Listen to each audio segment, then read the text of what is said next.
Coming up on episode 378 of Wheel Bearings, we got the Kia Carnival Hybrid, the Ford Ranger V6, the VW Tiguan, the Hyundai Ioniq 6, the Toyota Tacoma, Acura ADX. Toyota is working on a new Celica. Tesla might be left out of new California EV incentives. Cadillac is going racing in Formula One. We've got the ConnectDER adapter, a map of Nevi sites, Dodge Charger Daytona leases. Edmunds is dumping its Fisker Ocean early, and they got 356 miles of range with an Equinox EV. All that and more coming up next.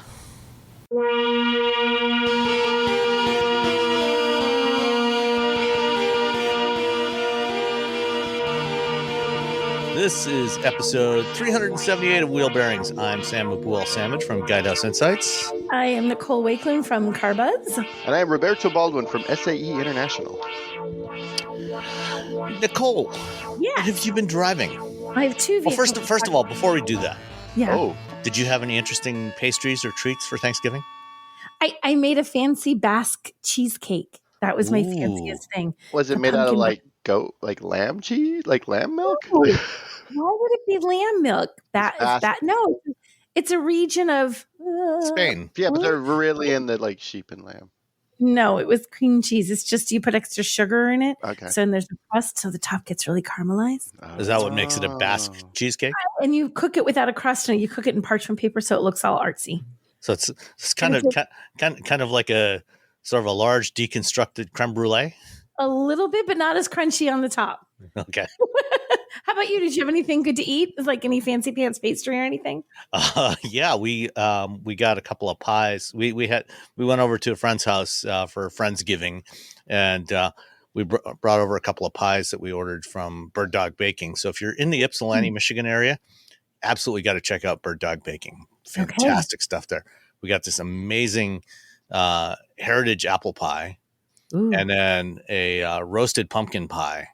Oh, that sounds good. Which the pumpkin pie came with this brittle. I can't remember what kind of brittle it was, but little chunks of brittle that you sprinkle across the top of it. Oh, that was both of them were so yummy. That sounds tasty. What about you, Robbie? Did you have anything fancy for Thanksgiving? So I don't know how people eat just turkey. So my family, we have turkey with mole, which is fantastic. Ooh, yeah, that's good. Yeah, so we had turkey with mole, thanks to my aunt, and then I went and got banana cream pies. So there's the local sort of burger place called Nations, and they're known for burgers and pies. Okay. And so every year you order your pie and you go to your local Nations, and there's like, when I got there was like one of those box trucks just full of pies. Wow. And the Nations near my house is like one of the really, really small ones. It's essentially just like a counter and like three or four tables. And they were hopping when I got there to pick up my pies. So if you live in the Bay Area, have yourself a delicious Nations pie. I've never even heard of that. Okay. Yeah, I will have to try that out. Yeah, banana cream pie. I got it last year along with something else. And when my cousin texted me and told me that her parents were having Thanksgiving again, I was like, well, what do you want me to bring? And within seconds, pie from Nations, banana cream. Right, that was it. Just show up with some pie and we'll be happy. Yeah, just show up with pie. So there you go. So I've had chicken mole before, but I've never had it with turkey. I know, same. I was thinking the same thing. I've only had it with chicken. It's just like chicken's like so much a better bird to eat, which is why we eat chicken all the time. Yeah. So turkey's just like it's fine. More reasonable size. Yeah, turkey's like fine, but it's much better when you just douse it in mole. Yeah. Well, the way I've done. I mean, we didn't actually have any turkey this year. Our hosts the friends that were hosting the gathering on Thursday, he smoked. Smoked a pork shoulder and a pork tenderloin. Okay. And that was really good. But for years now, I've done smoked turkey for Thanksgiving. Oh. And that always comes out really juicy and really tasty. But it would be cool to have that with some mole sauce. I know, right? Everything's a little bit better with mole, to be honest. I think, doesn't everything go better with mole? I think actually everything's a little bit better. Speaking of pork shoulder, I started working on tamales yesterday. So today I'll be making tamales after we finish podcasting. For dinner. Just spending the whole day making tamales. And You have to get the pork shoulder and you have to carve it up. You have to cut up little itty bitty cubes, and it takes a long time to do that. And my hands hurt so much that later on we got pizza for dinner, and I wanted to open like the jalapenos that I bought to put on my pizza, and I couldn't open it. My hands hurt from cutting. So I just handed my wife one. I was all, she's like, "Here you go." I'm like, "Yay, jalapeno!" So. Anyway, another reason not to try not to die alone is that you can't open your jalapenos. Open your jars of jalapenos. You can't open jars. If you can't do it, maybe your partner can. All right. What have you been driving, Nicole? So I have two vehicles to talk about. The first one's a Hyundai Ioniq 6. So I had the 25, which is practically unchanged. They like dropped a color. And they added the head-up display to the limited trim. So it's pretty much unchanged from the prior year. And the Ioniq 6 is one of those, like they've carried that pixel theme that Hyundai is so fond of. It's got a lot of pixels. And people either love it or hate it from the outside because it's very distinctive. It's a sedan, but it's just got this like the funky pixel styling. I kind of like it. I think it's sort of neat. I think it makes it kind of different. And it's something they're doing with their EVs, but I feel like they were kind of doing it. And like with this one, they're like all in everywhere you can put a pixel. Well, I think it's not so much the pixels, like the pixel lighting, that's the issue that people have with the Ioniq 6. It's the kind of the profile with the slope down rear end. The slopey butt. People either love it or in profile. Yeah, that's what, when you look at it in profile, it has a very distinctive look, and either you like how that looks, that sort of cut off. I don't know. It like wants to be very aerodynamic. It wants to be a sedan. I think it looks kind of neat, but then I sort of like it when a car is a little bit different, because so often the designs are very the same, and they're like, oh, the thing to do is to make it blocking off road, or the thing to do is this. Like Hyundai's like, we don't care. We're going to do it this way. And I kind of respect that. So I think it looks great. Inside, it's that very clean, minimalist kind of thing that I think they lean to with EVs. Like there's this sort of idea of like EVs need to be all like of the future. And they kind of try to do that. They do like you can't have traditional stuff. It has to all be, muted colors and no wood and no chrome and, which is fine. So it has a very like minimalist, futuristic kind of look inside. It's a comfy car. I mean, driving it around, front seats are great. They're very comfortable. You get power seats no matter what, which is always kind of cool. I like that. And you get heated seats for everything but the base trim, which is really nice again, because it's currently like 12 degrees in New Hampshire. So I appreciate that kind of thing. They don't have leather. Like we're talking about, not like the sustainability focus. It goes really hard on EVs. They have something called H-Tex, which is their artificial leather. And it looks, it's not leather, but it looks nice. Like it's no longer the days when vinyl was the artificial and you're like, oh God, that's fake. Like this actually looks nice. Cargo room wise in the trunk, not a huge amount of space.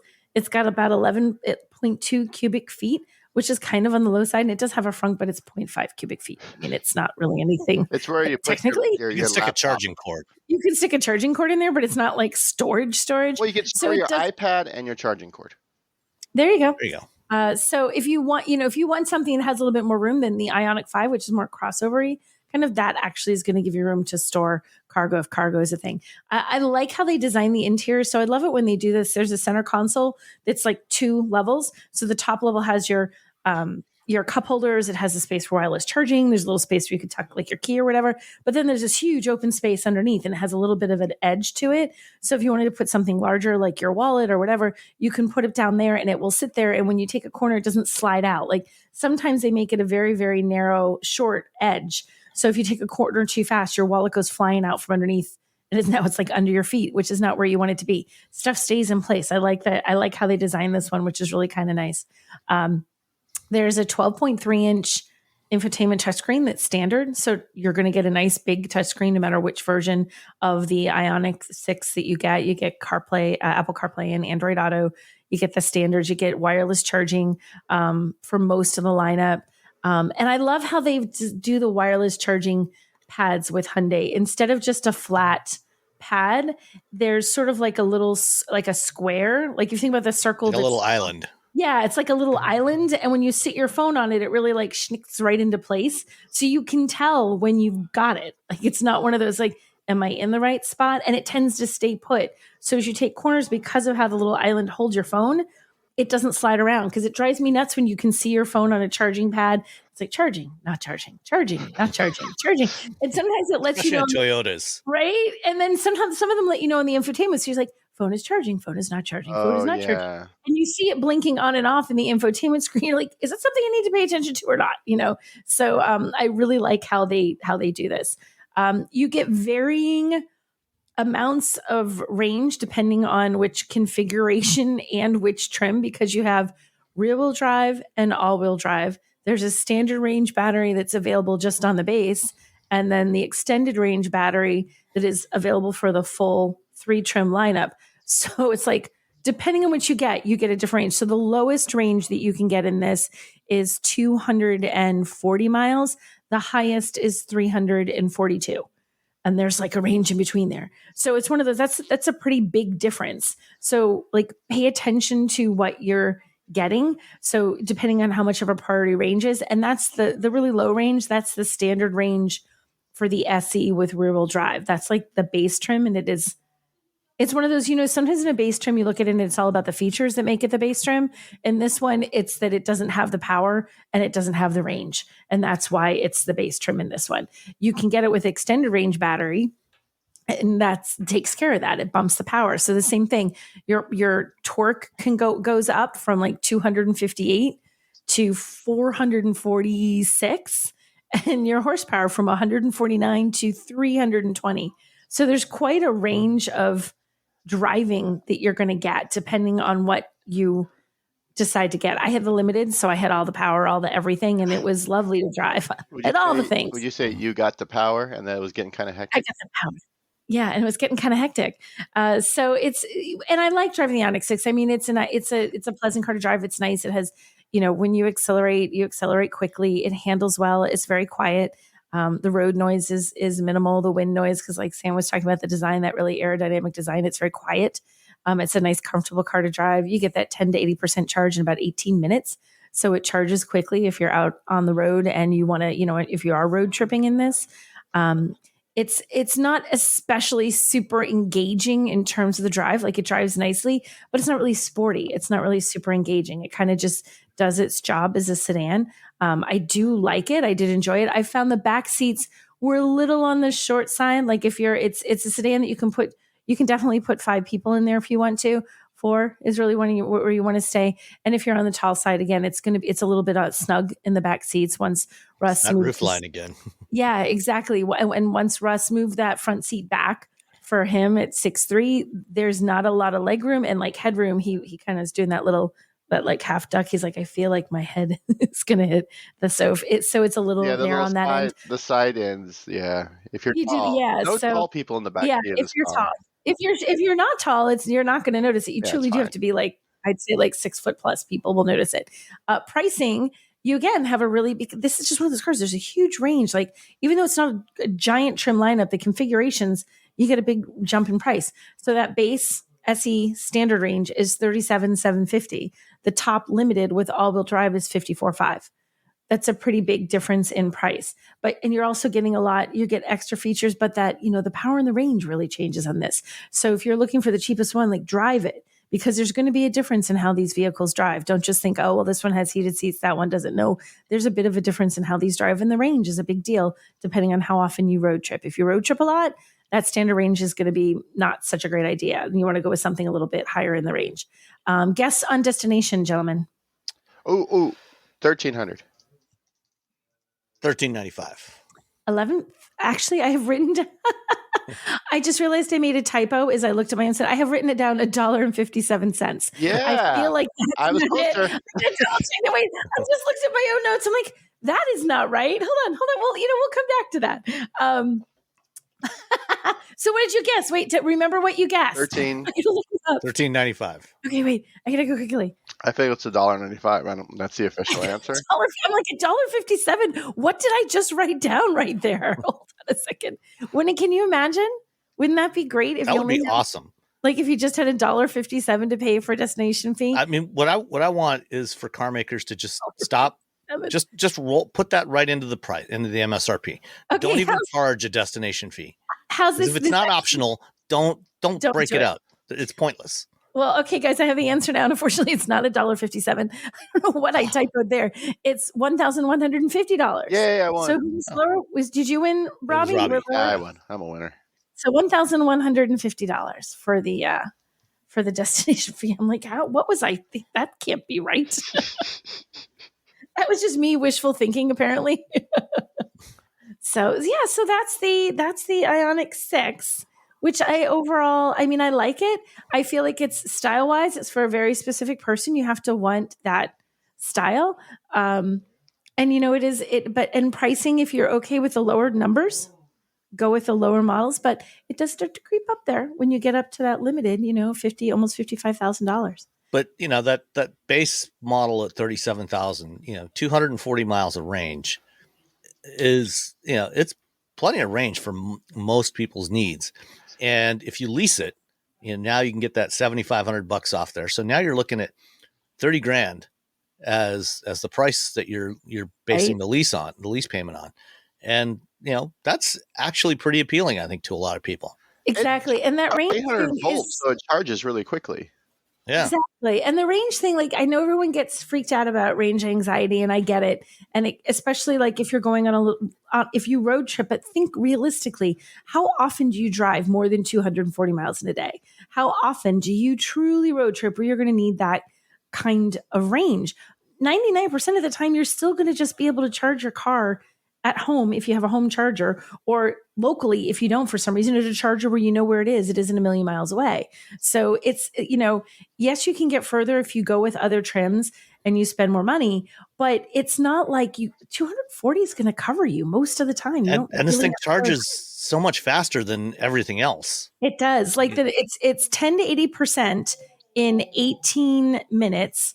That's pretty darn fast. And if you're just doing a level 2 240 volt charger, it looks like it's about 5 hours for the standard range and almost 7 hours for the extended range, if I'm looking at my notes correctly here. A lot of numbers to parse through there. So it's overnight, you're done, so you're going to be able to, most of the time, just plug it in at home, you're going to be fine. Don't get too freaked out by the low number and the range if you want to get into an EV for something that's actually pretty affordable. And it's a nice EV. There you go. So that's your Ioniq 6. It's a good car. It drives better than the Ioniq 5, to be honest. The acceleration mapping, everything about it. It's the better car. I just like the Ioniq 5 better. I know. I feel like they learned stuff. They did the Ioniq 5 and it was good. And they're like, wait, we can do some of this better. And how about a 6N?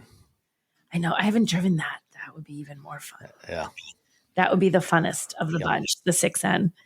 So the other car I drove is nothing like this. The other car I drove, let me close down my Hyundai stuff and open up the Tacoma stuff. I had the 2024 Toyota Tacoma, which is fun to have. I actually did truck things. I had the TRD Pro, not the TRD Pro. I had to get the right, because this is another vehicle that has this has a lot of configurations for a small truck. I feel like with trucks especially, they're just trying to mess this up. It's like, how can you get this? Pick a flavor, pick a way you want it configured. We'll do it for you. And every now and then, we do these charts where you have to have all the configurations. I'm like, you guys, the chart's going to be 18 pages long. I can't do that with this one. But so I had this. First thing I got to say is, so there's 2 cabs in this truck. There is the extra cab and there is the double cab. I think are the phrases double. Extra cab seats 2 and double cab seats 5. I cannot use the rear seats in this car. As soon as, even for me, when I'm sitting in those front seats, there's almost no room in the back seats. Russ pushed that front seat back, and I swear it is almost flush. I mean, he had a piece of paper between the back of his seat and the bottom cushion on the rear seats. And my kids are home for Thanksgiving. We couldn't drive it because they literally cannot sit in the back of that truck. So I get, it's the weirdest thing. I'm like, there's no room in that second row. Have you guys driven this? I have, and I agree with you. That is probably the biggest shortcoming of the Tacoma compared to most of the other midsize trucks. Is exactly. even with the crew cab or double cab, as Toyota calls it, it's shorter than the competition. And I'll be talking about the Ranger a little later. But yeah, that back seat, and that's not even, on the Trail Hunter, which has those crazy isodynamic seats, Right. which are about twice as thick as the standard seats. So that was my one. Like, I like this. Then when I went to, I'm excited to have it. I did truck things, just so you know. I brought a grill that I wanted to get rid of up to my brother-in-law, strapped it down in the back of the truck. I'm like, look at me doing trucks. Truck thing. And yeah, it's like truck things with a truck. So it was great to have. And I do love the versatility of a small truck. I think they're great because you do sometimes want to do little truck things, but you don't want a giant pickup truck. Like something like an F-150, or in this case, this is a Toyota Tundra. You don't want something big. This gives you a little bit of truck versatility without having the big size and the cost and all the things that come along with buying a big truck and being harder to park and all these different things. So I enjoyed driving this. It's a nice little truck to drive. And I think they've done a good job. I had one quality issue that I shared in our chat. I turned the volume knob. It went pop and popped off in my hand. And I was like, oh no. And it was dark when it did this. So then I went to put it back on when I parked the car. But it's like, you ever pop the knob off on your stove and you have to line it up just right? Oh, yeah. Or you can't. Yeah, because there's usually like one side that's shaved off, so it's in the right So position. the volume knob on the Tacoma is the same way, only I could not figure it out. And I'm trying to put it on, and as I've done it, I'm now managing to catch it just enough. So I was like, turn the volume way up. And I'm like, oh no, I'm trying to turn the volume down without the knob fully on the volume. I'm like fighting with it in the front. And then I got it back on. And once I got it back on, it's fine, but it does just come, like random small thing. I don't know. I'm going to give them, maybe this is a pre-production car. I don't know, but it was funny. I just went, turn the volume, like, oh gosh, I just turned the knob right off the car. Yeah. But aside from the one I have having a little trouble with quality there, the knobs are nice. They're nice, chunky knobs. They have like that texture on the outside. So they're great for grabbing when you have gloves on, which is nice, whether it's cold or whether you are doing any kind of work. You can reach in. You don't have to take your gloves off to actually use the controls, which I appreciate.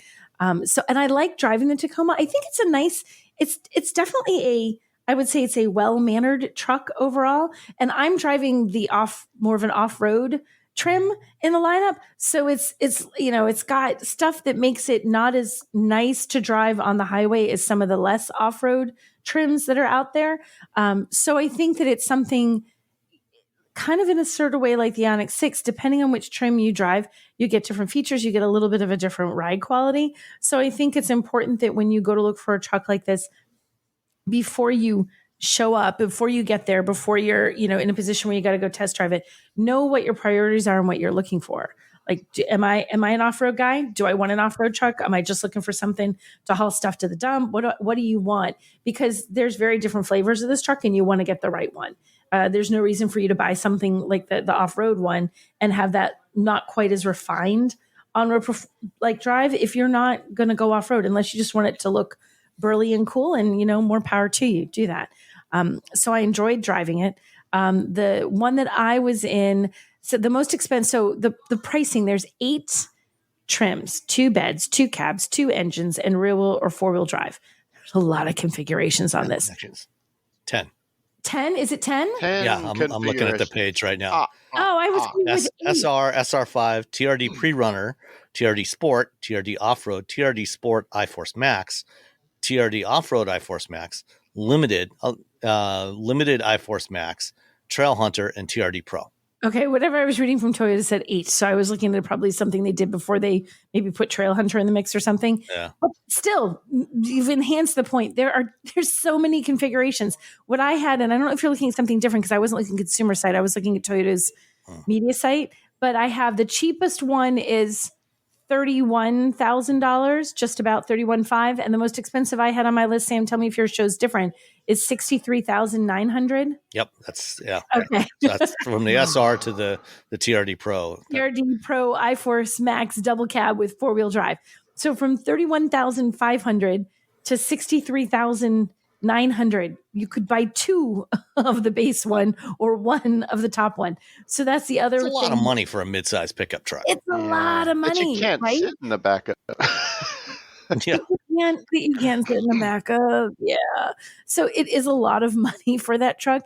So it sounds like silly advice, but pay attention to what the trims are. Pay attention to which you're buying. Pay attention to what it is you need, because it's super important to figure out what you need before you look for something that has this many configurations and this much of a price swing. Make sure you have your priorities figured out. Otherwise, you're going to walk in there and they're going to show you those 10 different trims and 27 different configurations, and your eyes are going to glaze over and you're going to have no idea what you're looking for. And you also get, you have the iForce engine or the iForce Max, and the iForce is just a gas engine, and the iForce Max is a hybrid. I think I got that right. The Toyota's crazy naming, just why we have the fancy names for things. So the base engine in this is a turbocharged 4-cylinder. It has 228 horsepower and 243 pound-feet of torque with an 8-speed automatic. The rest of the just regular gas lineup gets a 278 horsepower and 317 pound-feet torque version, or you can even get one with up to with 310 pound-feet of torque in a 6-speed manual. Confused yet? Yes, there's a lot to be confused. That doesn't even touch the iForce Max Hybrid, which is 326 horsepower with 465 pound-feet of torque paired to an 8-speed automatic. And then throw in the rear-wheel drive or the 4-wheel drive. There's a lot to figure out with this truck. For a small truck, it is complicated as heck. I've driven more than what I had for this because I went to the launch. So I've driven various versions of it. It drives nicely. You're going to have plenty of power. That lower version, the SR, you're getting lower horsepower. So if you're someone who's looking for the capability of the truck, don't go for choose accordingly. And the kind of weird thing on this, I think you can still there's do a things. million. You just can't be awesome doing it. You can't be awesome. But the SR is really, that's more the work truck with the Sealies. It's the most basic one, for your local auto parts store doing deliveries of parts to garages and things or like that. If you're me, so I would get this with the manual. With the manual, see, there you go. With the extra cab, I don't need any of this other crap. You don't need the double cab that you can't use anyway. Nah. And then on fuel economy, it gets pretty typical fuel economy for the same. But the interesting thing is, because you're getting more power with that hybrid trims, your fuel economy doesn't get significantly, normally your fuel economy goes up when you get a hybrid. They gave you more power. So your fuel economy doesn't change a lot. You get more power, but your fuel economy stays the same. So it's like going to that hybrid is more about the power that you're getting there than it is about getting improved fuel economy. The needle doesn't move very much for that. So something to consider if you're looking at that purely from a fuel economy point of view. And again, it changes for every single trim. So there's a wide range of numbers that you can. It depends a lot on, which because different trims of different tires, like the off-roads have all-terrain tires. And then you're adding weight because you've got skid plates and stuff, which further changes what kind of fuel economy you're going to get. So when I went to put it together, I'm like, I cannot list this. It was like a nightmare of numbers to try to put together. So it's one of those things that the gist of it is you're going to get okay fuel economy. What's typical, I'd say sort of typical-ish for the segment, not especially good, not especially bad. And the hybrid doesn't really improve your fuel economy so much as it improves your power. Drives a little bit more oomph to it. So drive it for the oomph, not for the better fuel economy. And you can tow. It has a decent tow rating. You can tow up to 6,500 pounds, which is less than the Ranger that you have, Sam. The Ranger is 75. And might even be more than that. I think the figure I found, unless there's the reason, guys, by the way, we can find different numbers is they update things. So if you look at the media site and you're looking at a press release that maybe they released, if they've updated the numbers, they don't always update them on the media site. So you can go to the consumer site and the consumer site will have an updated number and the media site won't. So it can be a little bit, things can adjust, and depending on which official thing you look at, you will get a slightly different number. And it also depends on which configuration you get. Yeah. Because the off-road models typically have a little bit lower tow rating because of the tires that are on there, the way the suspension's set up. If you want the max tow rating, you typically don't want the most off-road capable version. Yeah, right. Because there's so much other stuff on there. They don't tow quite as much. Trucks are, the funny thing is you can just buy a truck. You can just buy a truck and you can look and say, I like this one, how it looks. It has the features I want. It has the infotainment or whatever. And it's comfortable. And it'll get done what I want to get done. But if you're a real truck guy and you look into all this and you're really a truck person, they're one of the most complicated vehicles to buy. Like they make EVs look like a cakewalk, even if you've never known anything about EVs ever. EVs are very easy to figure out if you start looking at them and you can like, okay, I get it. I see what I need to know here and you can understand it. With trucks, the vast number of configurations that you can get and so much changes. Payload can change, towing can change, the capability can change, the amount of room can change. How all these things change. Trucks are very complicated. I feel like they're a complicated thing to purchase as a consumer. Well, it used to be like back around about 2010, 2011. I know that for Ford, for the F Series, for the F-150, there was at one point, there was about 14 million buildable combinations. Right? Most of which never actually got produced. But they could. But when you factor in all the different colors, the 3 different cabs, different bed lengths, 2-wheel drive, 4-wheel drive, different engines, different rear axle ratios, different tires, all these different things. The number, it was something like 14 million permutations. I think they've reduced it now. I think it's somewhere around about 1 million now. Which is still insane. Yeah. Like when you compare it to the variances, the number of variations you can get on your typical SUV or sedan, compared to those, like even if you consider everything, not even close. Like you can get so much with the truck. So they can be very complicated things. I find them a challenge, not a challenge to review because I understand it, but a challenge to review in a way that it just doesn't seem like a number soup for consumers. You can give them mins and maxes to give them an idea of what they can. Oh, yep, the thing I want is above that. The maximum will cover it. The maximum won't cover it. Oh, it's off road or it isn't off road. Yes, it has room for 5. No, it doesn't. But like when you get down to the nitty gritty features, you really have to look at that and make sure that you're getting the right one and sort of narrow it down before you ever set foot in the dealership. You really have to do a lot of research on car and trucks. And even when you go to the dealership, if you're looking at, if they've got a bunch of different trucks, different combinations, and if you have a particular tow need or a particular payload need, open the driver's side door, and on the door jamb, you'll find a couple of stickers on there that have, the max gross vehicle weight rating for that particular truck and that combination, that build combination, and tow ratings and payload ratings for that specific truck. Everyone that comes off the line, they put a sticker on there, that is based on the particular configuration of which final drive ratio, 2-wheel drive, 4-wheel drive, is it a base model, whatever.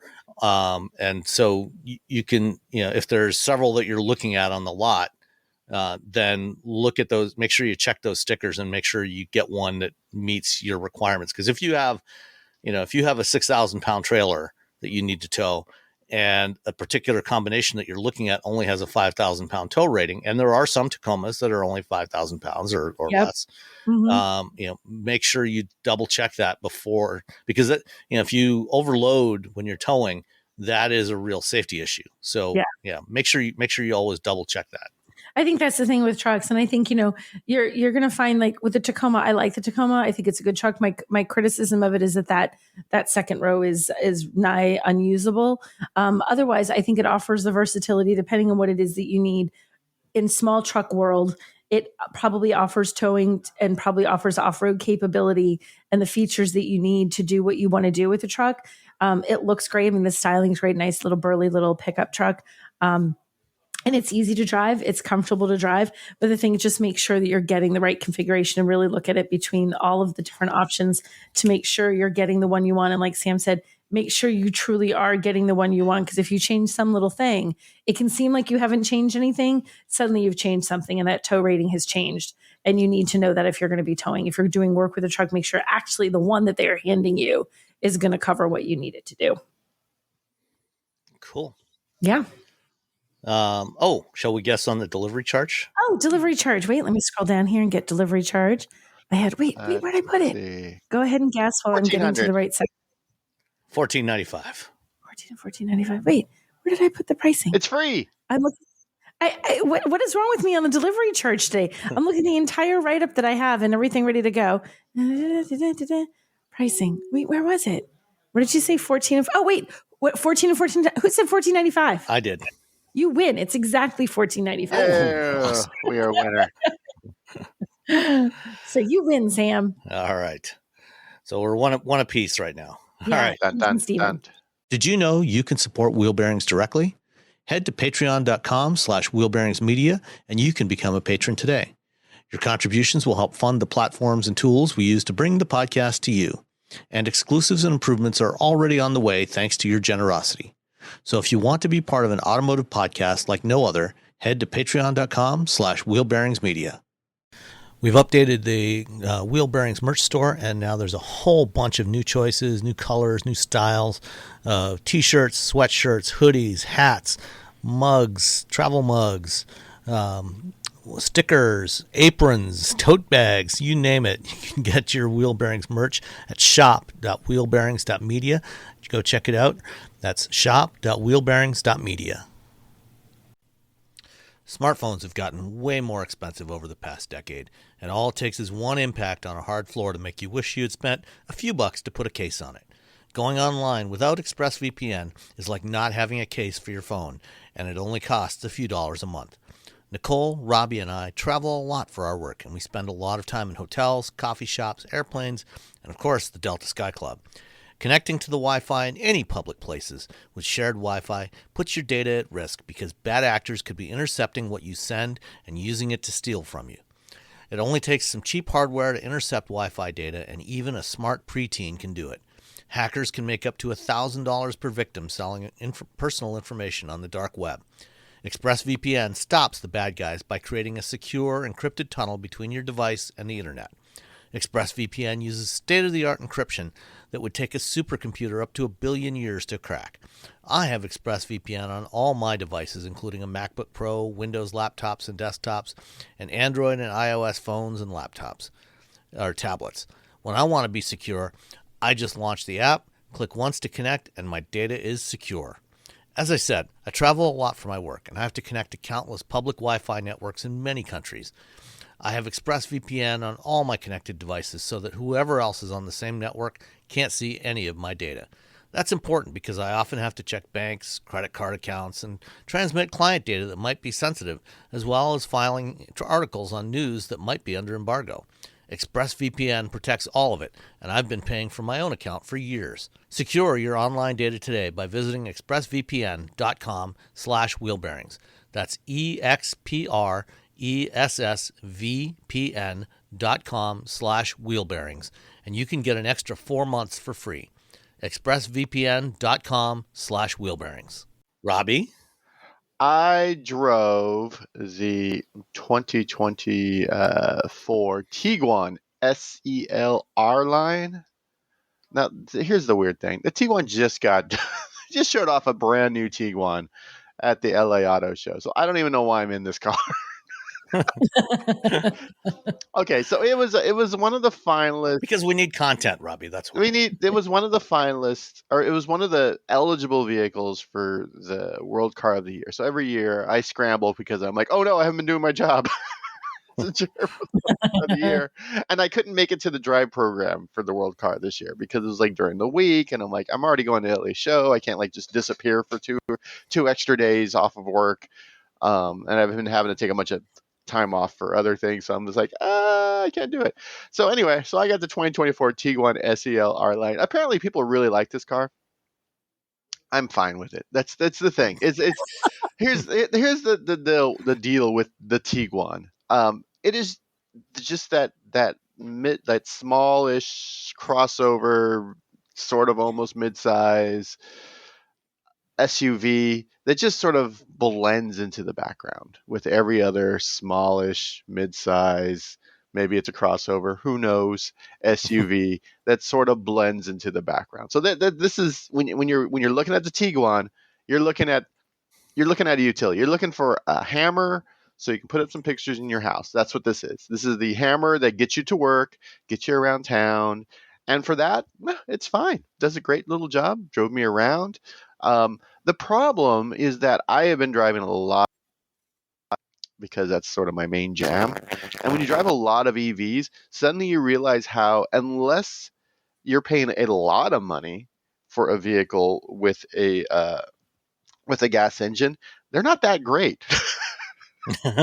Like the transmission or they feel kind of mediocre in comparison. They do. The transmission, the pairing of the transmission, the CVT with the motor, it's always like, I'm like, oh my God, what is going on? You end up getting really, really spoiled is what happens. And so this is, and again, this is not the Tiguan's fault. The Tiguan, it starts at like 30 something $1,000. Hold on. I got a thing. Hold on. Let me find out what's going on. I love that it's not the Tiguan's fault. It is not the Tiguan. Yeah, it starts at like 30. It starts at around $30,000. Okay. Yeah, that's fine. It is, it's nice. It corners pretty well, but it's not a luxury vehicle. It's not a performance vehicle. It's, they're not going to put, tens of thousands or hundreds of thousands of additional R&D in order to mate the transmission to the motor so they're absolutely positively perfect, because there's no reason to do that, because if you do that, then that makes the gas vehicles that are higher up in the thing. Like all that work is happening higher up in the lineup. That's all the Lexus work. That's the Crown, or maybe not the Crown. Lexus work.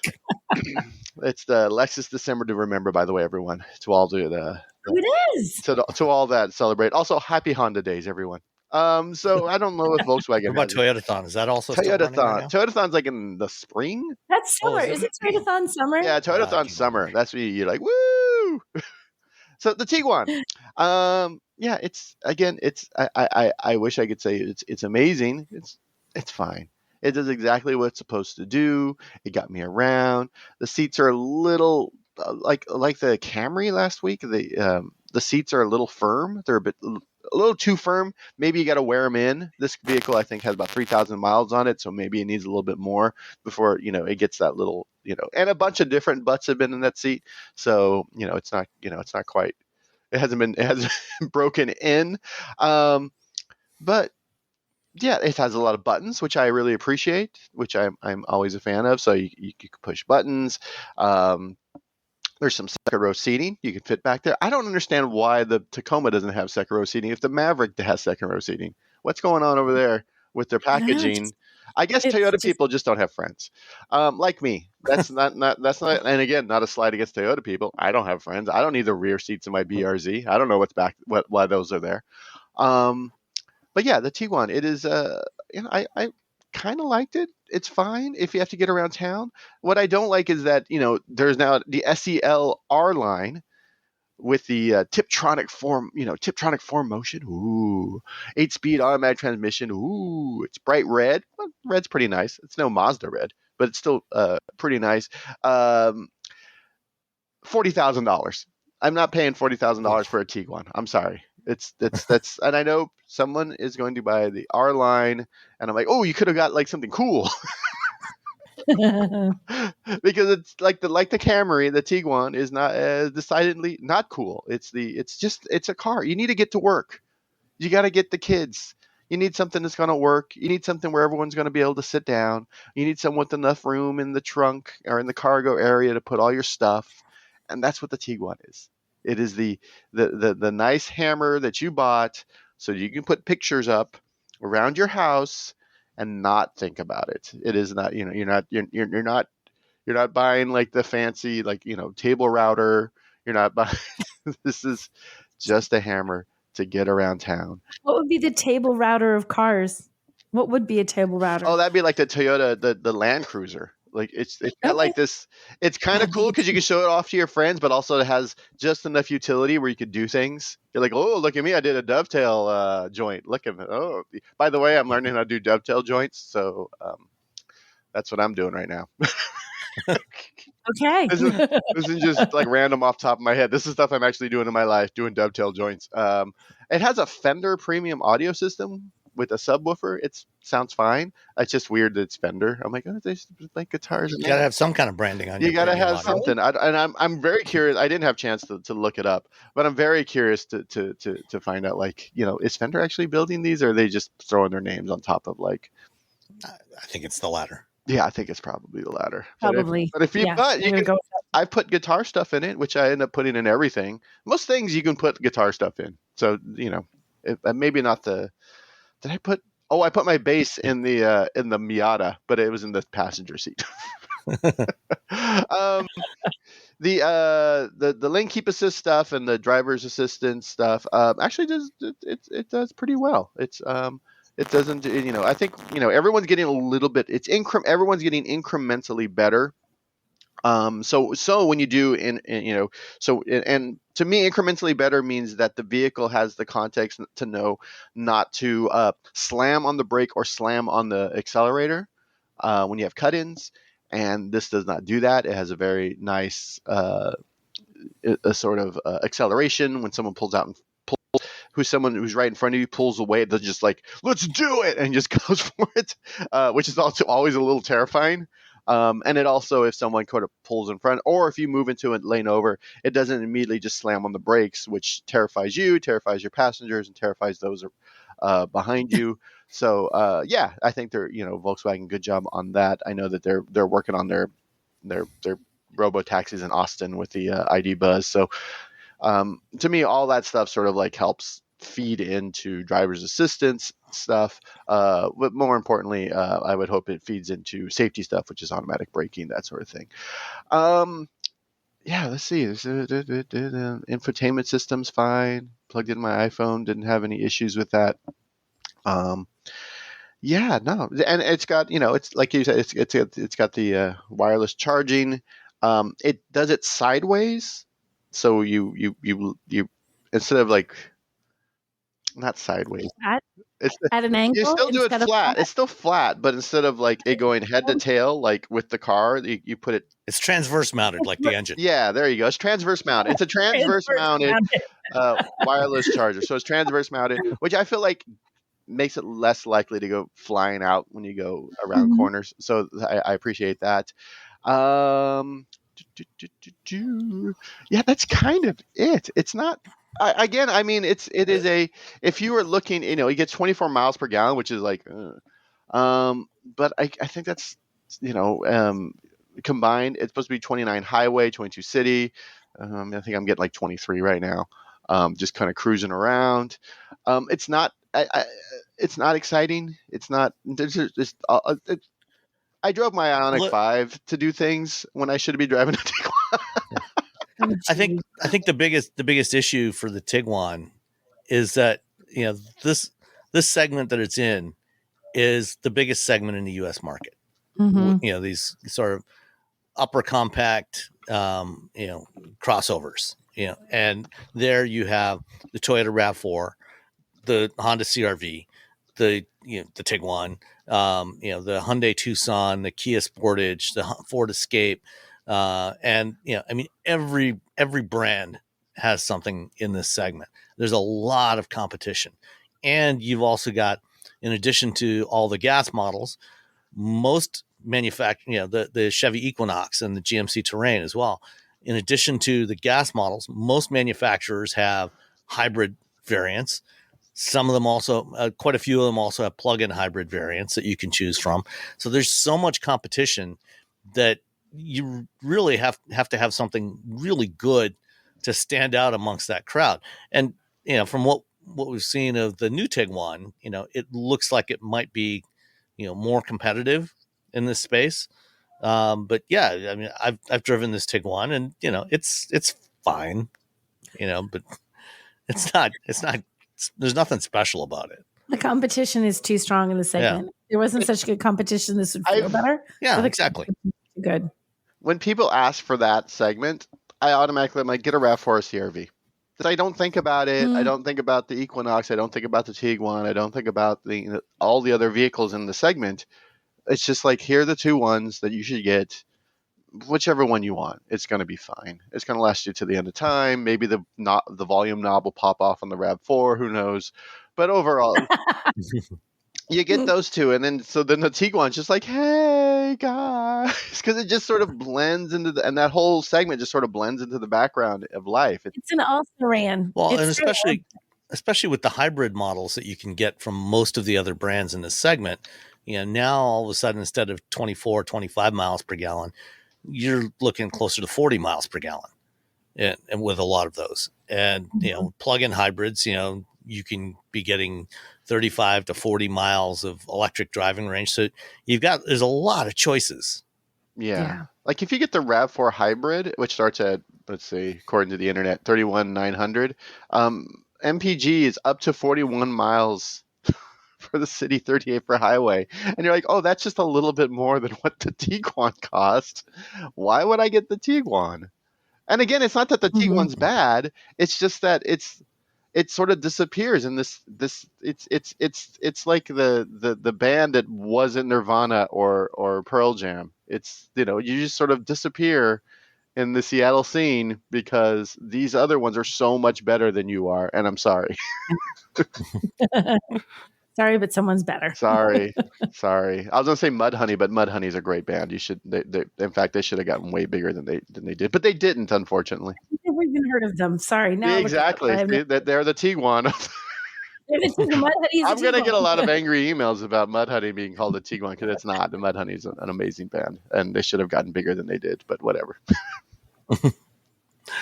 All right. And what was the total tab on the Tiguan? It was $40,250, which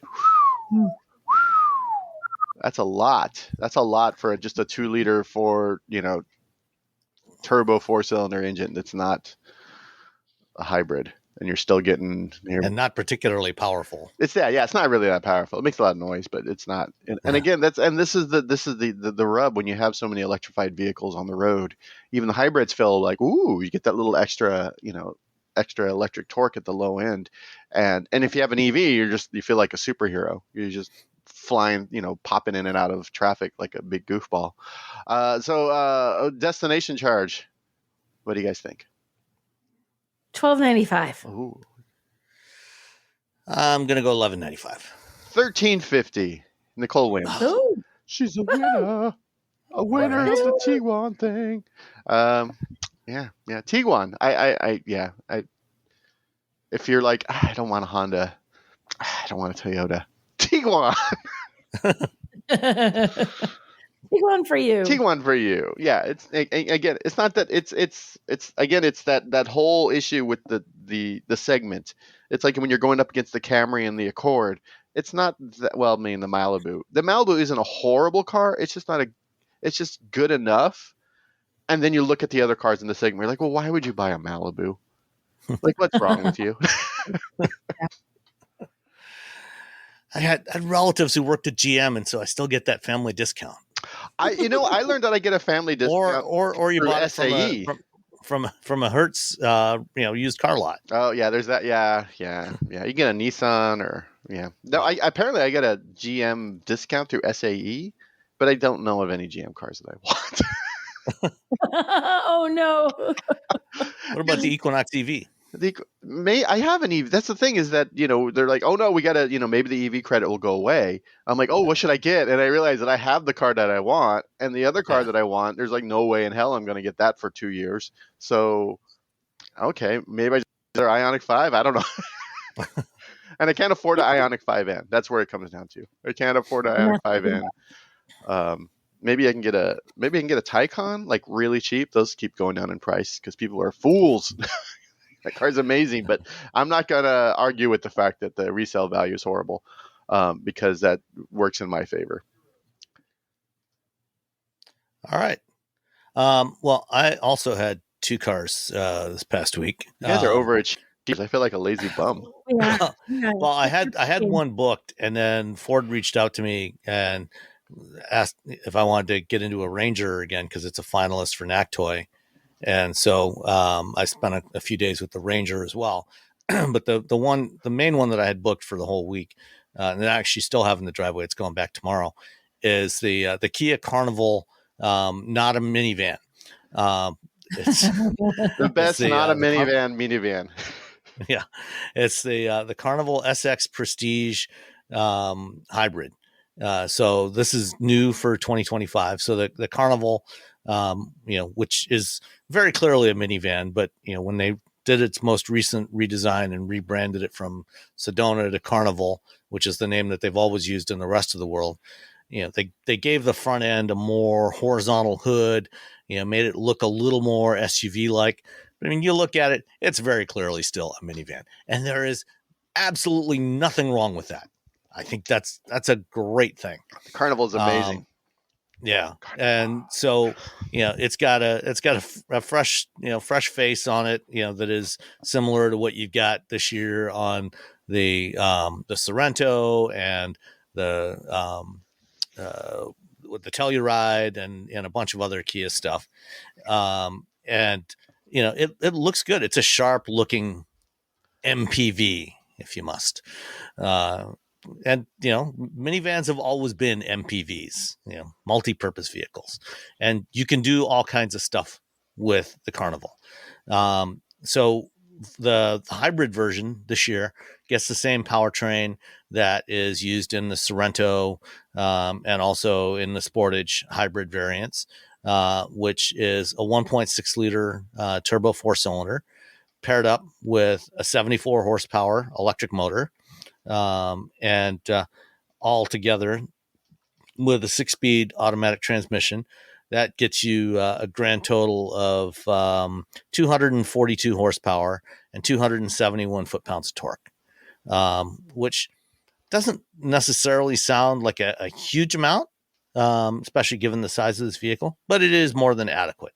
It's plenty, and because that motor torque is something that comes on instantly at the low end, 224 foot-pounds just from the motor from 0 to 1600 RPM. It feels pretty good. I've been driving it around. It's been pretty cold here this week. We got our first real snow the other day. And so when I went out to do my fuel economy loop, my usual fuel economy loop the other day, it was fairly cold. So I had the heat on and the window defoggers and everything going. But it still averaged just shy of 31 miles per gallon on my mixed loop of some highway, some suburban, urban stop and go, and a bunch of other stuff and some rural driving. So just shy of 31 miles per gallon, which is pretty good for a big, not a minivan like this. It's not quite as good as what you would get with a Sienna. The Sienna's, I think, will do about 33, 34 miles per gallon. But it's still a very good fuel economy for this type of vehicle. Going for the SX Prestige, this one had all the bells and whistles on it, or pretty much all the bells and whistles. I don't know if there's any other real options. It had the second row lounge chairs, captain's lounge chairs, so you can slide those back. It's got the ottoman that comes up. You can recline them and pull up the footrest there. So second row passengers can. It doesn't. It's not a full lay flat seat, but it goes back pretty far, and you can. Your kids can lay back, can recline and relax. On a long road trip. So it's great for that. Like the Odyssey that you talked about a couple of weeks ago, Nicole, the second row seats both slide forward and back, but also slide left and right. So you can push them both to one side or both to the other side, or push them to the outside and have a big pass through in the middle. So if you get the captain's chairs, so you've got some, if you need to maximize your physical separation of the two kids in the second row, you can push them both out to the outside, and depending on how long their arms are, that might be sufficient to keep them isolated. The third row is also reasonably roomy. I can fit back there, and still have the second row seats with plenty of room in there. Like most minivans, there's a big deep well in the back. So if you're using all three rows, you still got lots of cargo space in the back and this nice deep well behind the rear axle. If you need to maximize your cargo volume and you don't need all the passenger volume, the third row seats flip back and into that well. So you have a flat floor all the way up to the back of the second row seats. Unlike the Pacifica, Chrysler Pacifica, where you've got the stow and go, you don't have that option in here, but you can slide the second row seats pretty far forward and get lots of cargo space. So one option that was included on this one that I think, in 2024, I would probably recommend against, is the dual rear seat entertainment system, which is $2,500. Oof. Yeah, that's a lot of money. That's a lot of Yeah. money when you can just buy an iPad. I know. You buy 2 iPads. Here's two $300 kids.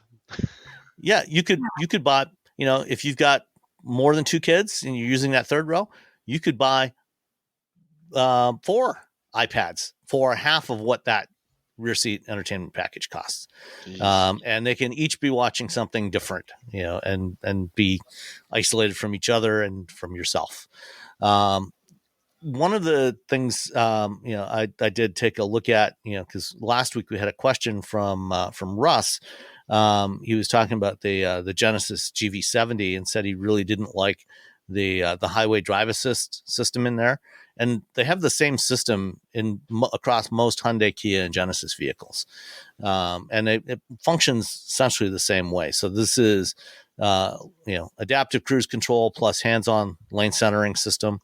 And I tried it. I spent some time driving on the highway in the Carnival, and this is, I'm not sure. Like I said last week during the Q&A, I think that there may have been something wrong with the particular car that Russ rented, that he didn't like the performance of the system.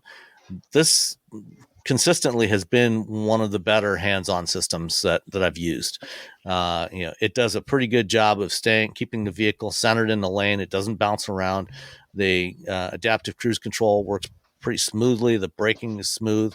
With the hybrid, you have the paddle on the steering wheel that lets you adjust the amount of regen. So it doesn't do full on one pedal driving like an EV does, but it's got 3 levels of regen that you can choose from. So, you can, with, the max level, you can get pretty strong regen in there. So for most driving, you don't have to really take your foot off the accelerator. You can just back off and it'll do most of your braking for you. So like I said, the SX Prestige that I had is on the pricey side.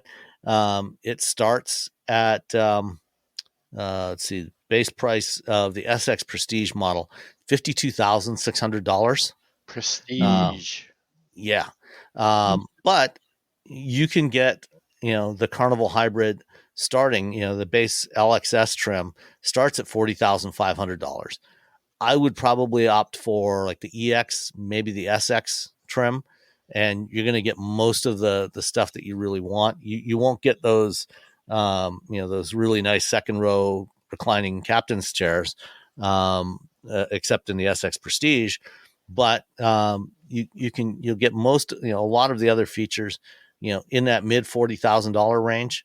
And that's with the hybrid powertrain. If you want the gas engine, it's even, it's a little bit cheaper. It's a couple of grand cheaper. But altogether, including that rear seat entertainment package for $2,500 and the ceramic silver paint, it's a pretty boring color. It's ceramic silver paint. It's gray. I would not be inclined to pay $500 for the ceramic silver paint. But they, if that's, if you like monochrome, go for it.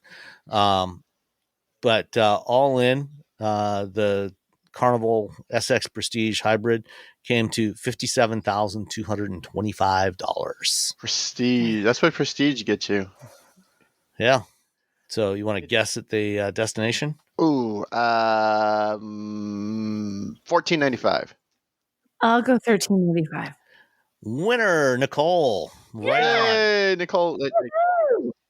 Wait, is that everyone wins but Sam? Is that how it worked today? No, I won one. You won and one. I split. Yeah. Okay. Yeah. I just ruled this week. Woohoo! So 1 point each for me and Robbie, and 2 for Nicole so far. Nicole's win. So yeah, 57,000 is a lot of money. I mean, the interior is really nice in this thing, except for the big swath of piano black that goes all the way across the dashboard. Again, for 57 grand, I don't want any piano black. I want something else. But if you go for an EX or an SX in that mid $40,000 range, I think it's a great option for a not a minivan. Right now. Let's see.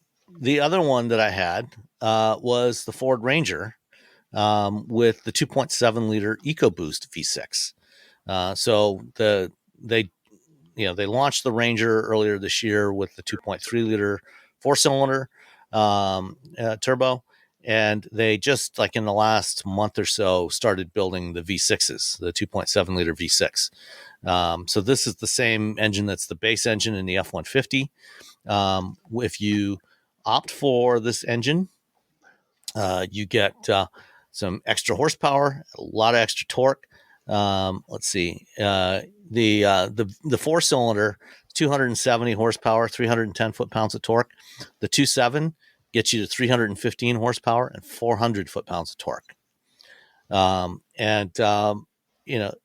It's for the most part, most people probably don't need that extra power. If you're going to be doing a lot of towing, you might want to opt for this, because both the 4-cylinder and the V6 get you 7,500 up to 7,500 pounds of towing. So pretty good towing capacity. But if you're going to do a lot of towing, you might want to step up to the V6. There's not a huge difference in fuel economy between the two. I did my fuel economy loop with the Ranger, and it actually averaged about 20.5 miles per gallon, which surprised me. The last time I drove the Tacoma earlier in the summer, it only got 18, and that was with the 4-cylinder engine with the 2.4 liter turbo. What I've found in the last couple of years is the fuel economy on Toyota's trucks and their rear drive or body on frame SUVs, it's been kind of mediocre, but by comparison, not really as good as what you get from a Ford or GM equivalent. And this is another case where even with the V6, it did quite a bit better than the Tacoma with the 4-cylinder. The other huge advantage we talked about earlier that the Ranger has over the or one other huge advantage it's got over the Tacoma is the back seat.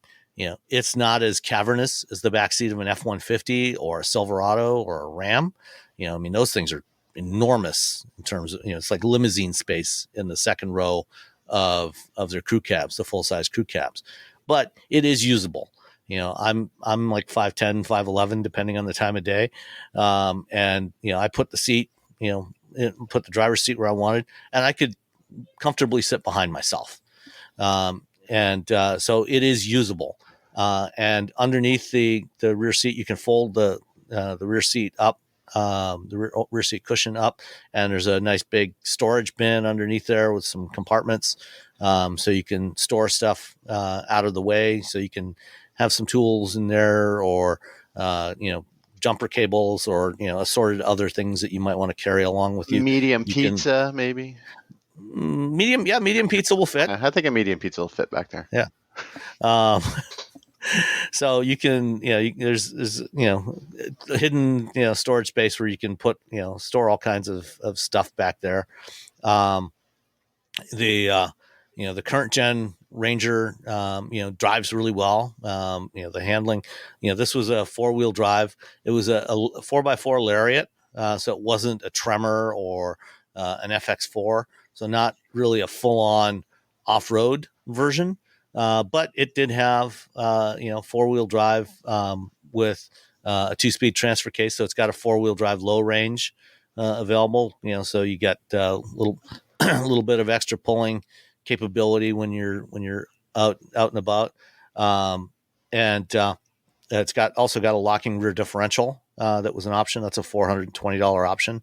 The V6 is a $2,200 option over the 4-cylinder. When I first drove the previous generation Ranger back in 2019, they sent me a Lariat then.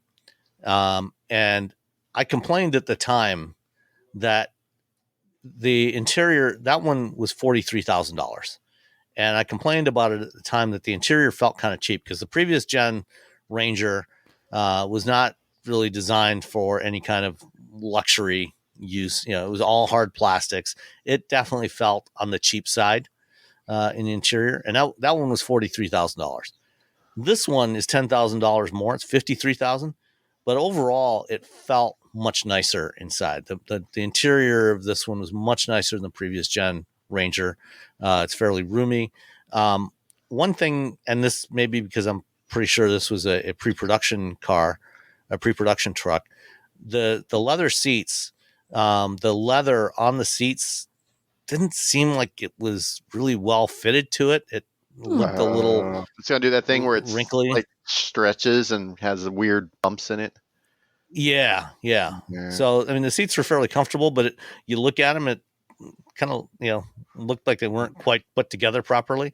But aside from that, the rest of it, is it's still it doesn't feel like a luxury truck, but it feels a lot more worthy of the price point. Much more so than that truck 5 years ago did. So overall, I generally like the Ranger. And as we talked about last week when we talked about the NACTOY finalists, the two of the three truck finalists are the Tacoma and the Ranger. And even though the Tacoma, has more variants available, there's more flexibility, the two different cab sizes, different bed lengths, hybrid and non-hybrid and all this stuff. I think the Ranger is actually a better truck overall than the Tacoma. So I like the way it looks. I like the way that the new Tacoma looks as well, but I like the Ranger, even in carbonized gray metallic, another gray vehicle. I had two gray vehicles in my driveway simultaneously. It's like, oh, come on, especially on a gray November day. It's just not good. Overall, I generally like the Ranger. It's a good mid-sized truck. As I mentioned, the price point at $53,070 all in. That's $10,000 less than that TRD Pro. Yeah. And even compared to more comparable trim level, the Ranger is actually typically quite a bit cheaper than the new Tacoma. The new Tacoma is pretty expensive, except for like those low end SR5 models. Most of the trims are actually more expensive than the competition. And not that $53,000 is cheap or affordable, but it's a lot more affordable than a Tacoma. So guesses on the destination and delivery charge? Ooh, $1,495. That's too much. $1,195. That's too much. I went too low. I went too high. Yeah, too low. Yeah. No, Robbie got it. It's actually $1,595. Oh my gosh. Yeah. Wow. Well, remember, it's $2,000 now for delivery on an F-150. Yeah, I guess that makes sense. Yeah. Oof. So, Oof. That's hot. Yeah. Oof. And this one does have the 12-inch portrait style center touchscreen.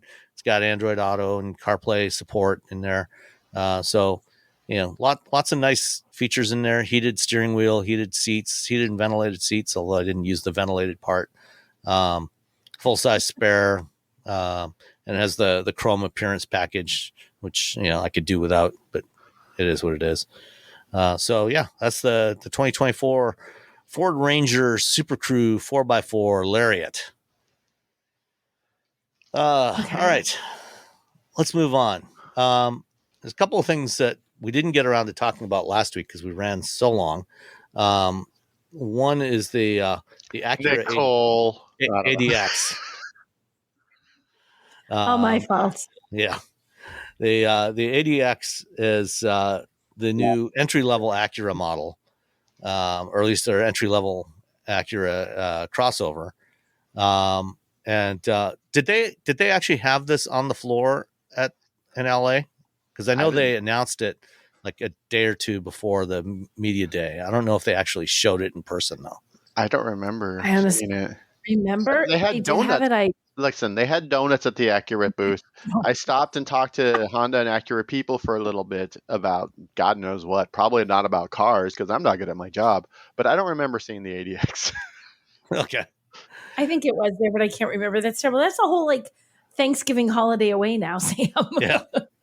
Well, the ADX is basically a Honda HRV with an Acura makeover. And it in place of the 2-liter normally aspirated 4-cylinder engine that's in the HRV. These are both based on the Civic platform. The ADX gets the 1.5-liter 4-cylinder turbo that they also have in Civics. That's what we have in our Civic. And nicer interior, tweaked exterior, with some of the Acura styling cues. You guys have any thoughts on this one? I mean, I think it looks good. It's if they're gonna go that direction, I think it looks good. It looks Acura-ish. I mean, it has that sort of sleeker, a little more upscale Acura style to it, and it's a popular segment. So I think if it could do well, I don't think it's something that it's a foolish move. And some of the interiors they have shown here look absolutely fabulous. So I think am I excited about it? I don't know if I'm super excited about it, but I think it's a nice addition to the lineup. I think, I like a small, little, fun car. And if they can make this a small, fun car, a small Acura, because Acura finally kind of figured out. Smallish. Yeah, smallish. That's the problem, is that we're not getting small. Unless we get a GR Corolla, you're not getting a small, fun car. But I think you nailed it, Robbie. I want it to be fun. If it's not fun, I'm going to be sad. I want it to be small and fun. It needs to be, they gotta Acura it up, and it was at the LA show, and I'm sure I walked past it like 7 times. Yeah. I'm pretty sure it was there, but I was doubting myself. There's probably me in the background of some of these photos because I double checked. And I'm like, oh yeah, there it was. Whoops.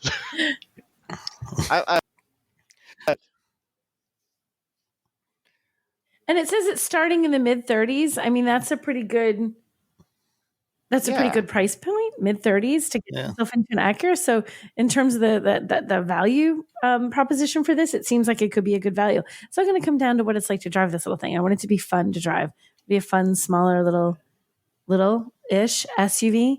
I think it could be fun, and I do like Acura. So I think if it pulls off, once we get behind the wheel, I think this could be a nice car. Yeah, and I don't know if they've said when it's actually going on sale. I'm guessing it's probably going to be early in the new year, because it is a 2025 model. So it should be sometime in the Yeah.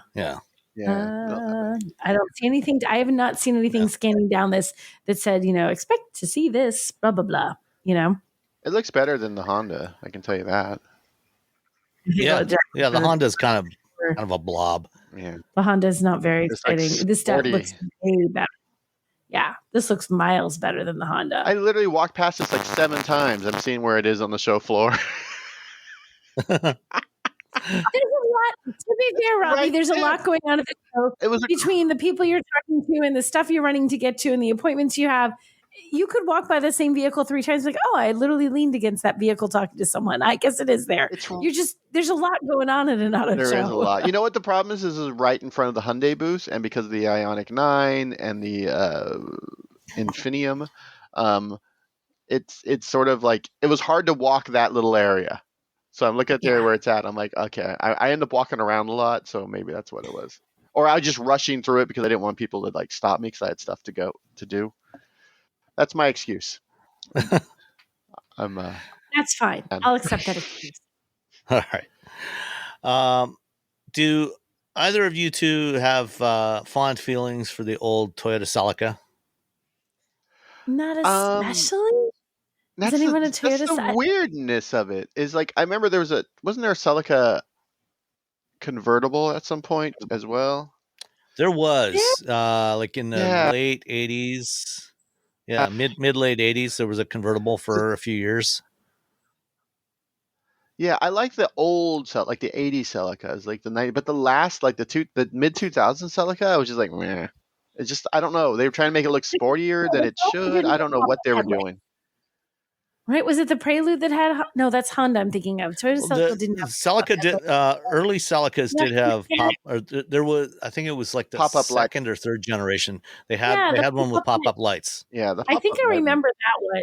And they were kind of funky looking, because when the lights were closed, it was like a black bar across the front of the car, and then they would pop up out of there, and it was kind of an interesting look. Yes, that's what I'm remembering. I just had to Google a picture. I mean, somebody in our neighborhood had one that had the pop-up headlights. And I then remember pop-up headlights. later models also, like the late 80s, early 90s version also had pop-ups. And that was one that was used by Toyota, in the World Rally Championship. And there were some interesting variants of that one. The Celica has been gone. The Celica name's been gone for a long time, but I guess during the recent World Rally Championship rally in Japan, a Toyota executive acknowledged that Toyota is working on a new Celica, and I mean it'll be interesting to see what this amounts to. What could be really cool is if they take the GR Corolla and put a really sporty body on it. Now that would be a fun Celica. Yeah, if they do it right. I feel like the last Celica, the final generation, just they tried to make it look super sporty, but it just kind of looked lame. I did not like that car, and I felt like it just sort of like meh. Like once you hit the mid 2000s, then it was just like it just. I think if they bring it back, they could make it fun. I think there'd be some enthusiasm. They'd have to make it a good car. It can't just be Celica. I'm like, yeah, we're gonna sell 1 million. No, give us a reason. Make it worth buying. Make it something cool. I think that'd be kind of neat. Don't mess this up. Don't mess this up. We got the GR Corolla. We're fine. All right. Nicole, you don't write about motorsports very often. I do not. But you wrote a piece for Car Buzz this week about Formula One. Oh, I did. I'm like, I did? That tells you how my week went. Feels like you were tricked into it. It's got your byline on it. It does. So. No, I did. You confused me. I'm like, I did. I had to think for a second. It was 6 days ago that story was published. And we mentioned once again that Thanksgiving was in the middle of this.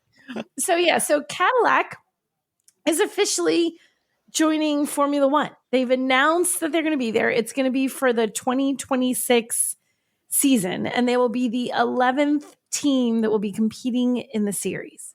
So we're going to have a Cadillac Formula One, which is kind of cool. It's kind of neat that GM is going to be in with that. And they're saying, like a lot of things, they think it will do two things for the brand. It will, Cadillac needs some visibility and to not look like Granddad's brand, and this will help it look more hip and trendy, and it'll bring it to new people. Will see it because Formula One is so stinking popular right now.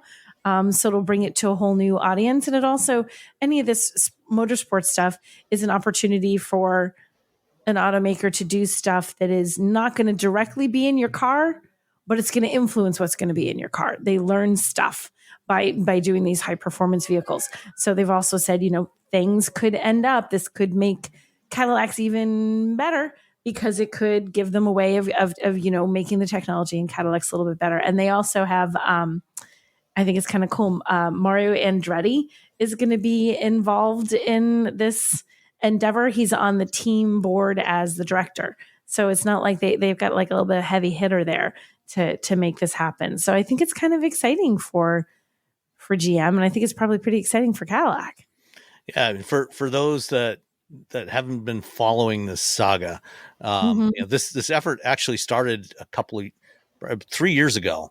It was like January of 23, I think they announced. Yeah, actually, even before that, Michael Andretti, who is Mario's son, and the now former owner of Andretti Global, which runs an IndyCar team, a Formula E team. They run an Extreme E. They run in Global Rallycross. They compete in Indy NXT. They compete in a whole bunch of different series. They announced that they wanted to get into Formula One. And initially, Michael tried to buy the Sauber team, and they turned down his offer and said, "No, we don't want to sell." He offered to buy them for like $350 million, and they said, "No, we don't want to sell." And then, less than a year later, they ended up selling the team to Audi instead. So Sauber is going to become the Audi team in 2026.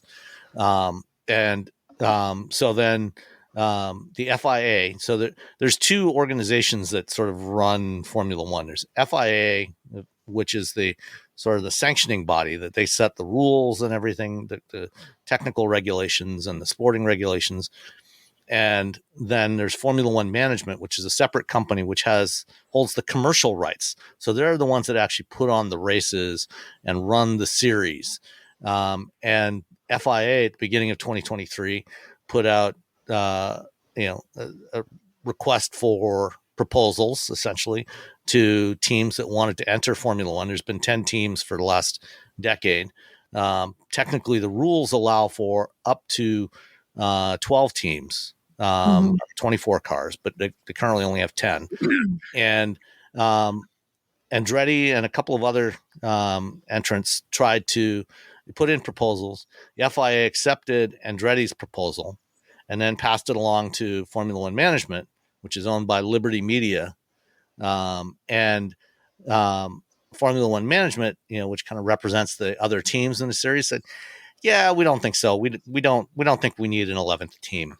And what it ultimately ended up being is not so much that they didn't want an 11th team, they didn't want Michael Andretti in there. Apparently, there was some personal shit going on between Mr. Andretti and some of the other, some bad blood.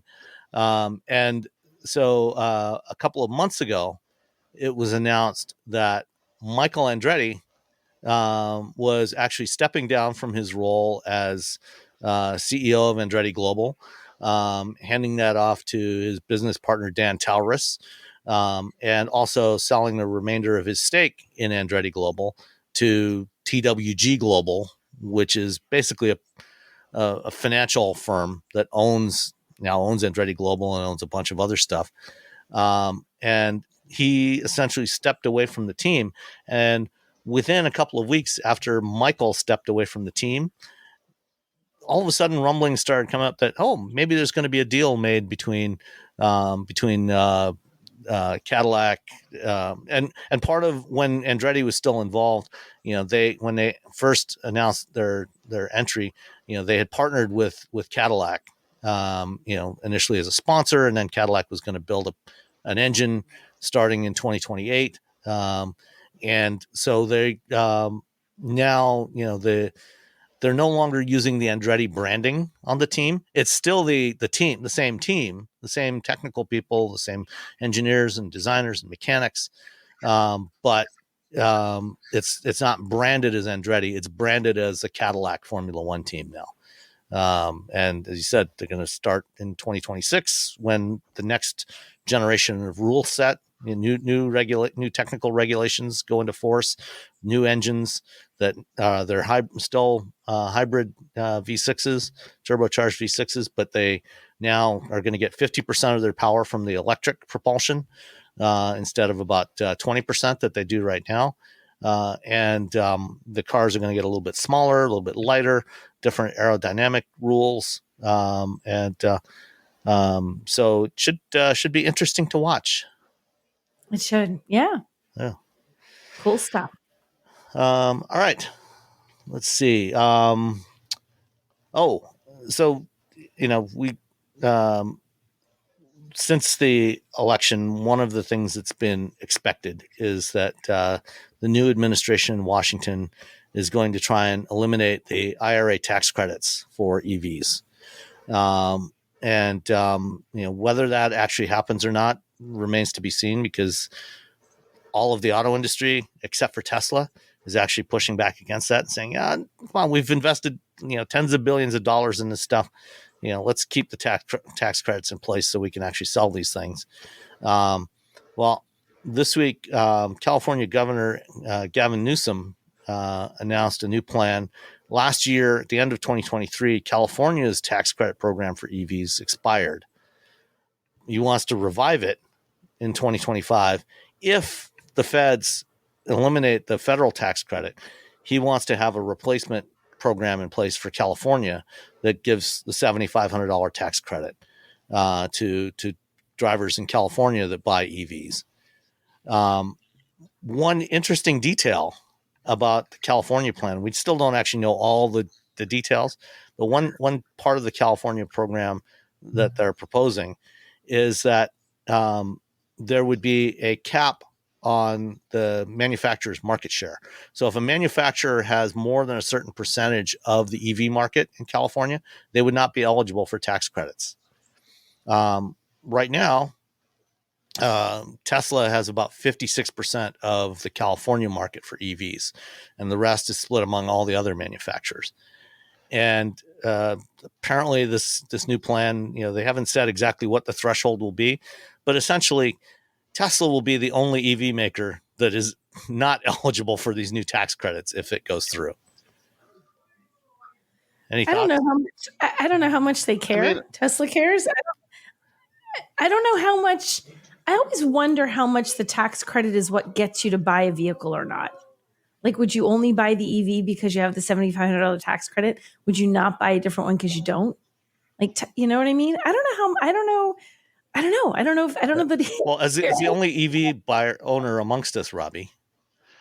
I mean, it helps, to be honest. I mean, because EVs are still more expensive. I mean, California, again, we're silly with EVs. 22% of our new car sales are EVs, so it's not like, and that just continues.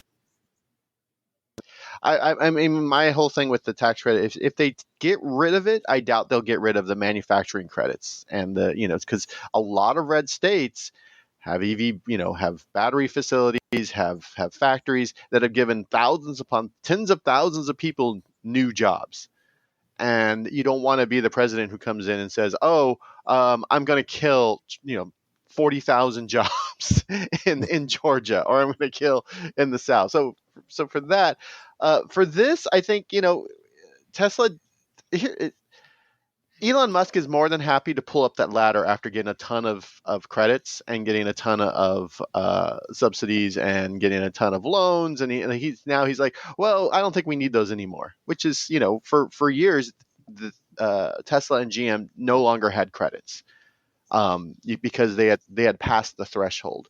So, and Tesla still did well. I think if that's what you're going to do, that's what you're going to do. Regardless of how I feel about, the quality of a Tesla vehicle. I think, for years Tesla was like really the EV to get. Now, I don't think that's true. I think there's tons of other vehicles on the market that, cost the same and are better quality. And with NAC support coming to all those vehicles, especially the Hyundais and Kias, like, why would you buy a Tesla when you can get a Ioniq 5 or an EV6 or Ioniq 9 or whatever?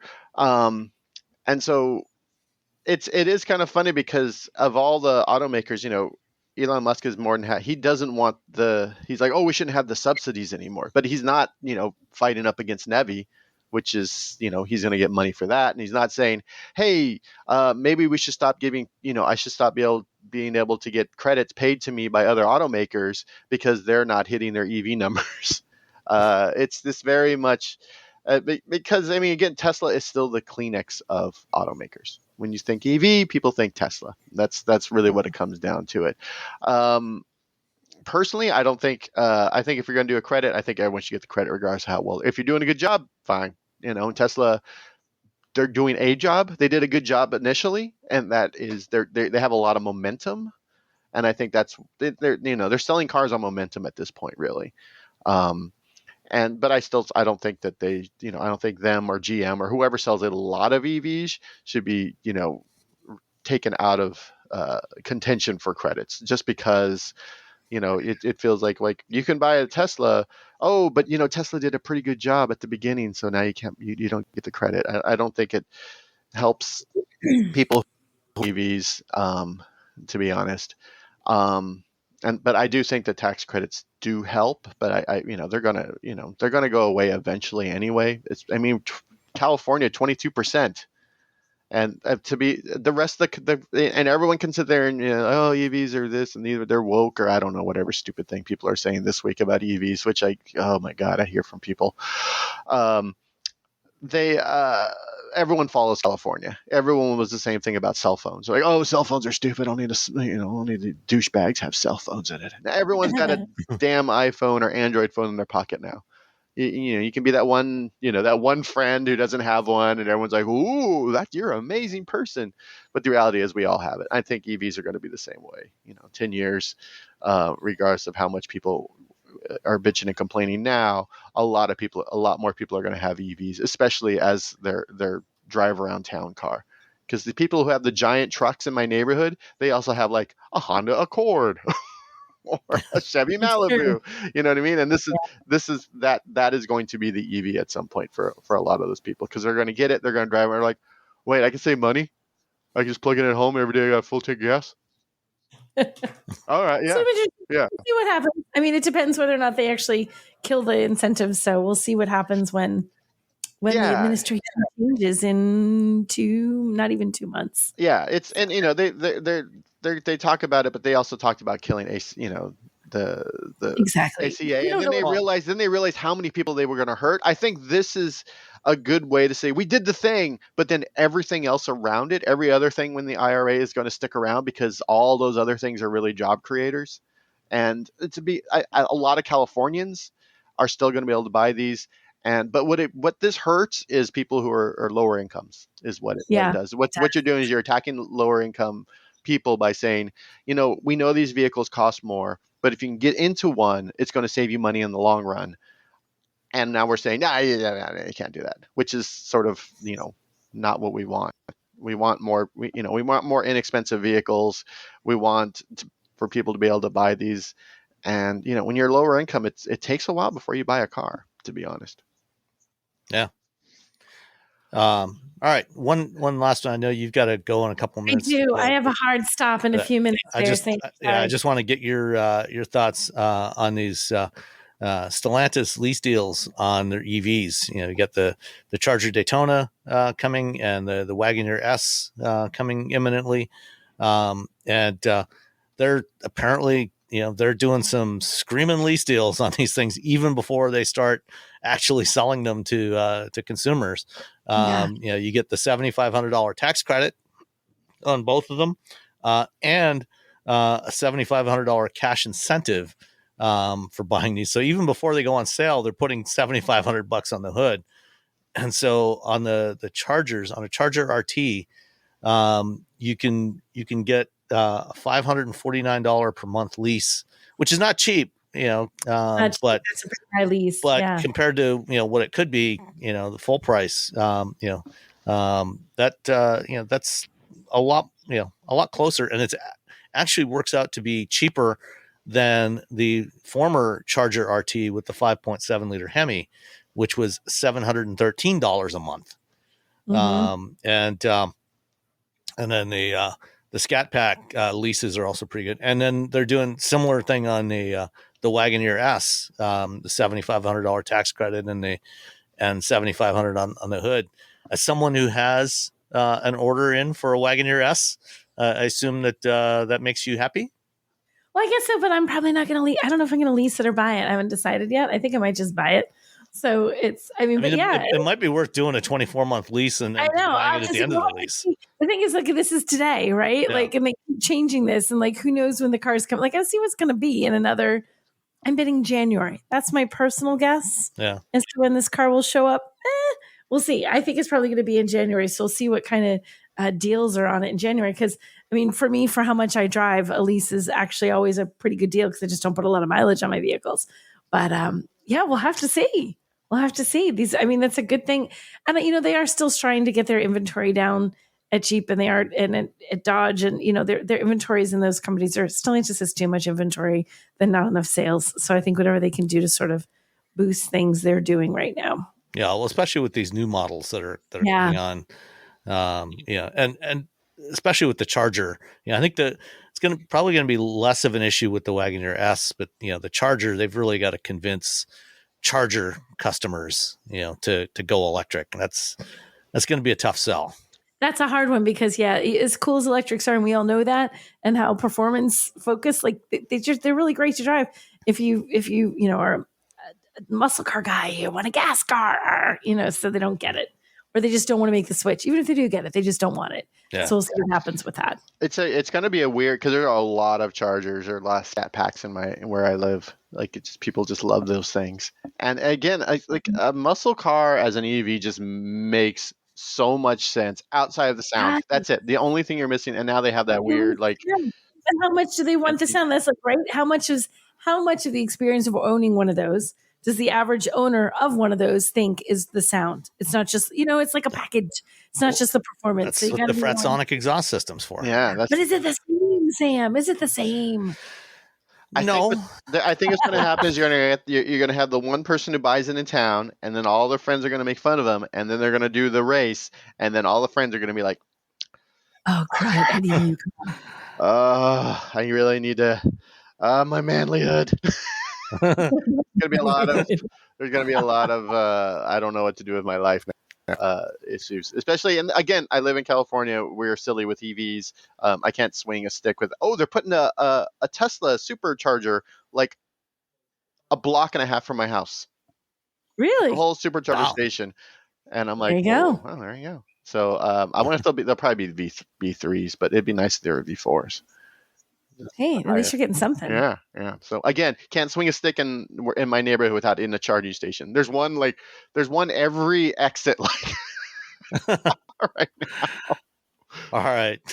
Nicole, we'll talk to you next week. Okay, have fun, guys. Out of Bye. here. So ConnectDER. Are you familiar with ConnectDER? I am not. And ConnectDER. I am not familiar with this. All right. So this is a company, they've actually been around for about 10 years working on this technology. But what it is an adapter that goes in between your electric meter and the box on the outside of your house or your garage. Ours is actually mounted on the garage wall rather than the house. But essentially, what it does, you take off your electric meter, you plug this thing in its place, and then you plug the meter back in, and it's got its own output. So, for a lot of older homes that have, say, 100 amp or 125 or 150 amp service, and depending on where your electrical panel is, and if you have a smaller panel that doesn't have any available slots left to put in another breaker to have a circuit for an EV charger, this essentially is a tap in between your meter and your panel that lets you easily hook up a charger either in your garage or on the outside of your house for much lower cost than having to do a panel upgrade or a service upgrade to your house. The device itself, list price is $895, but they sell it through utilities and electricians, and you may be able to get a lower price on it, actual retail price on it. Installation can take as little as about 15 minutes, to basically pull the meter, plug this thing in, plug the meter back in, and run a line to an outlet or to a hardwired charger. And it's a lot easier to do, than having to run, depending on where your panel is. If it's on the opposite side of the house from where you park your car, can be quite expensive to do that. If you have to do a panel upgrade to get extra slots for another circuit breaker, you're looking at minimum $3,000-$4,000. So this can be done for, under $1,000. And it's very, very quick. And Tom Malogny from State of Charge YouTube channel did a good video showing an installation of this. It's pretty cool. What do you think?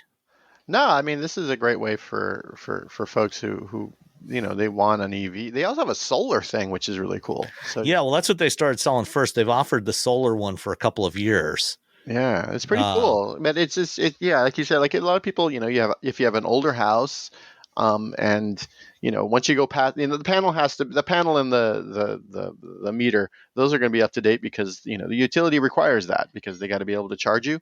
But everything after that, if you have an old house, it can be a little chaotic. And when you're trying to add an EV into that sort of chaos of the 1930s or whatever, whenever your house was built, it gets really pricey really quick.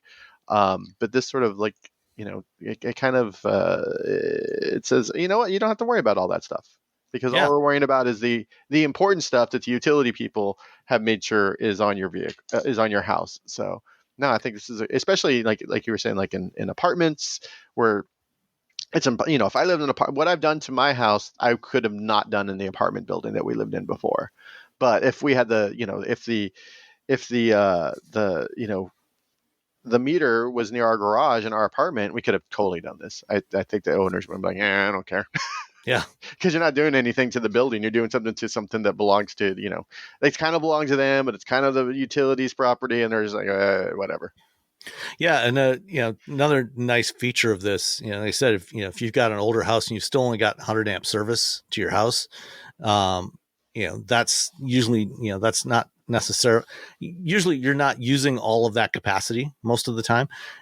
But, you know, if you want to plug in an EV, there might not be enough capacity, you know, if you are using a bunch of other stuff in your house, like using the oven or the dishwasher, or the washer and dryer, other things. And so what this thing does is it monitors the load from your house, or from your home.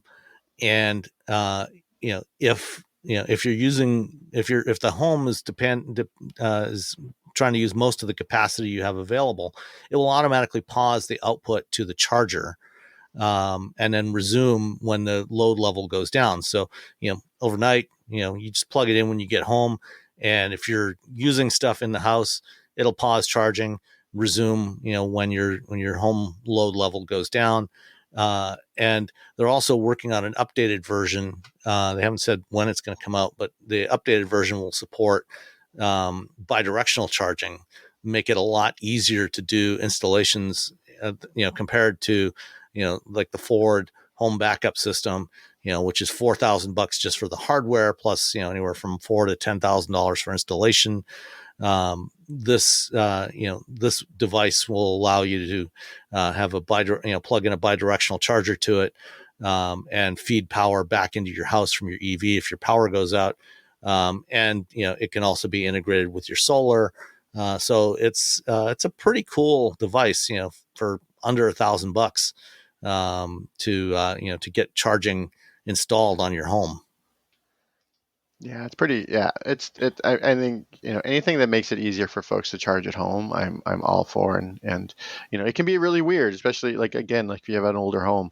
Anything that sort of reduces the friction of realizing just how cool it is every day to wake up to have a full tank of gas essentially in your car. I think I've complained about this before. Now, whenever I have to put gas in my BRZ, I'm just irritated about the whole situation. It's like, oh, I can't just like drive this around forever without ever having to go to the gas station. Fine. All right.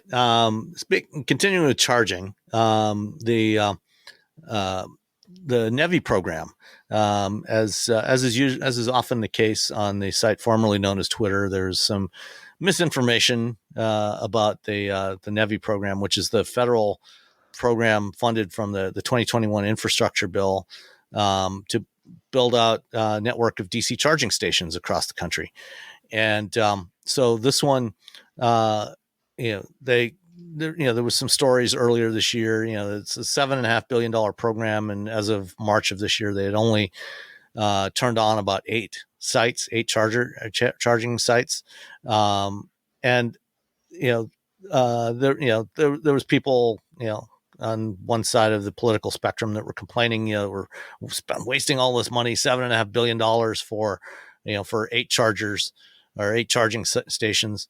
And so Secretary of Transportation Pete Buttigieg went online to explain to Elon Musk and others how the program actually works, which is that, like a lot of federal funding programs, the money is not actually spent by the federal government. The programs are actually administered by the states. And so states, apply to the federal government for grants. They get that money, and then they manage the dispersal of money to the operators of these chargers. In this case, the money is not actually being given out until the chargers are being put in place. So most of that $7.5 billion has not actually been spent yet. And they're only funding the ones that are actually being built. When they're ready to actually build, that's when they give the money out. And not all states are participating. But there's a cool map that somebody made on Google Maps showing the locations of where the chargers the charging stations that have been announced, the ones where the money has been awarded, and also the ones that have actually been turned on. Most of those are in the ones that have been turned on are mostly in the Northeast and around the Midwest area, around Ohio, and also where's that one? That's right on the border of Ohio and Michigan, near Toledo. There's one, and then there's a bunch of others that where the money has been awarded. They're being those chargers are in progress. And then a lot of others where they've made announcements, but not actually started the construction yet, and the money hasn't been awarded to the companies building these things. So pretty cool map, so you can track what's going on with this program. Yeah, and all these, if you look at, thanks to Nick Turner for making this really cool map. If you look at all these maps are jobs. All these little pins are jobs. All these little pins are people going out, building, putting something in, building it, like energizing it, working with the state, working with local government. All these ones that are now running, those are also jobs because people have to maintain those. These are all jobs. Electricians and technicians, the construction people that build them, the electricians and technicians that maintain them for the next however many years. Yeah, these are all jobs. So that's a big thing. What's fun is there aren't any in California yet, and in California, I don't know what they're doing. There is one at Arches National Park in Utah, though. Yeah, Moab. You can go to Moab. There you go. Boom. Yeah, it's already energized. Yeah, people, they got $200,000. Rocky Mountain Power. Yeah. So all jobs, and if you're a smart company and you make these, you make sure that these are working. And there's some Tesla ones if you click on it, which is why you haven't heard Elon Musk railing against NEVI. Yeah. All right, and then a couple stories from Edmunds this week. One, Edmunds, they actually buy some cars that they use for long-term testing. One of which last year they bought a Fisker Ocean First Edition, and they paid about $70,000 for it. And they're only 11 months into their ownership. They usually keep them for at least 12 months. After 11 months, they've decided to sell it while they still can. And the trade-in value now, sell it while you still can, $13,000. Oof. That's you're taking a bath on that. Yeah. I mean, they buy and sell a lot of cars. If you are a human who bought this, like it's a regular person, this is tough. This is because there's no one around to fix things if they go sideways. It's these vehicles are like most vehicles are complex with computers and whatnot. And I will say that if you can get one for like $5,000 and you're super into EV resto mods, you should buy it because it's just a parts car at this point. You get the batteries, you can get the motor, you can get the electronics, you can sell the seats to whoever, the display, maybe you can rip the display out and put it in your buy a Grand National and then buy one of these and then make the Grand National that was in the Watchmen TV show. There you go. Yeah, there you go. Electric Grand National. Yeah.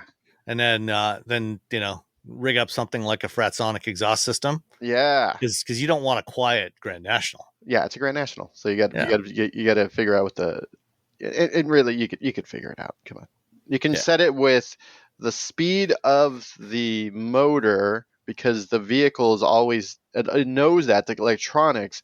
So if you set something up that changes the pitch of a sound that is in relation to the speed of the motor, and then you just put like marine speakers or something, so outdoor speakers under the hood, boom, there you go. I've just saved Stellantis. I saved Buick. Yeah. All right. The other big thing Edmunds had this week, they finally got around to doing a range test with the Chevy Equinox EV. And the Equinox can be had for as little as $35,000, including delivery charge. And that base Equinox EV LT for $35,000. It's EPA rated at 319 miles. Bam. But when Edmunds did their range test, they got 356 miles on a charge with this thing.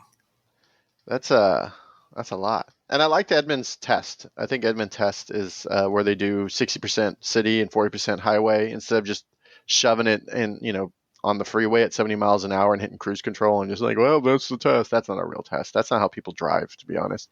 And it sort of mirrors the same test that we do. I mean, mine's 50-50. Yours is, probably a little bit different, but it's, when you're doing these EV tests, really car driving tests, you should really look at what is the real world for these vehicles. But yeah, no, this is, I hear a lot of I haven't driven the Equinox yet, but I hear a lot of great things about it. So good job, Chevy. Good job, GM. Yeah, no, they did a nice job on it. I'm really pleased with it. All right. And then let's answer a couple of listener questions. First up from Edward. Says, Sam, recently you talked about the new 2025 Civic Hybrid and left an impression on you. Recently, my 16-year-old daughter totaled her 2013 Accord that I had bought her as a beater. Sure enough, she rear-ended an F-150 with a tow hitch and smashed her hood, grill, bumper, and minor damage to the F-150 bumper. No airbags deployed on the Accord.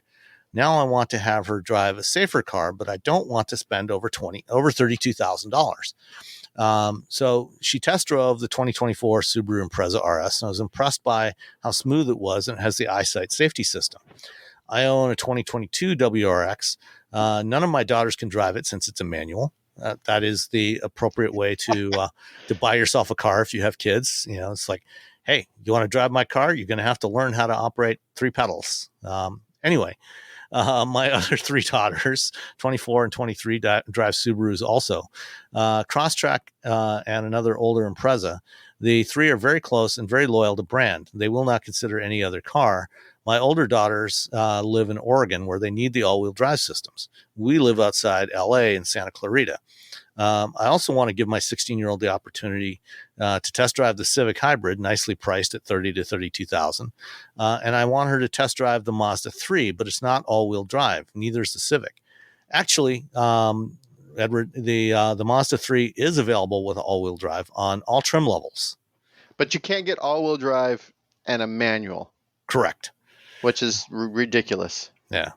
But you can get the all-wheel drive in both the sedan and the hatchback Mazda 3s. Like I said, with both the naturally aspirated and the turbo engine. So that is there. Is the Impreza more bang for the buck? The interior is nicer than the other 2. She's a fan of the large screen that is also available in the WRX, and she navigates the screen fast and easy. Also, the interiors on all my Subis are nearly identical. I'll probably get a loyalty discount with Subaru, and their service department locally is top notch with 2 years of free maintenance. We drove to the Honda dealer, and they're just so busy all the time. But I listen to you, and you're a Civic owner, and speak highly of them. No, I will not consider testing the Hyundais and Kias. I don't trust them. I'm an auto appraiser, and I see the unibody structures of the Koreans not hold up like the factory weldings on Toyota, Honda, and Subarus. What other car can I consider? Also, on a side note, I bought my first WRX back in 2022 after I heard Robbie drive one back on one of your podcasts in February of 2022. Basically, Robbie sold me on the WRX, and wow, it's a beast. I love it, and thank you, Robbie. Huge fan of the show. Have been listening since 2019, and you 3 have the best auto podcast in the world. Nicole is amazing, and my wife likes to listen to women analyze the auto industry. So, man, it's...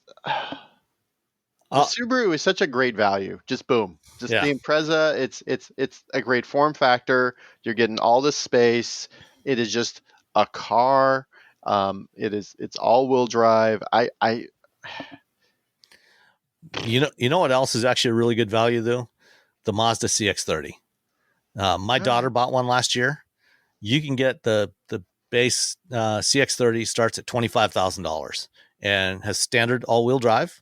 191 horsepower, Android Auto and Apple CarPlay, blind spot monitoring, rear cross traffic alert, a bunch of other cool stuff built in.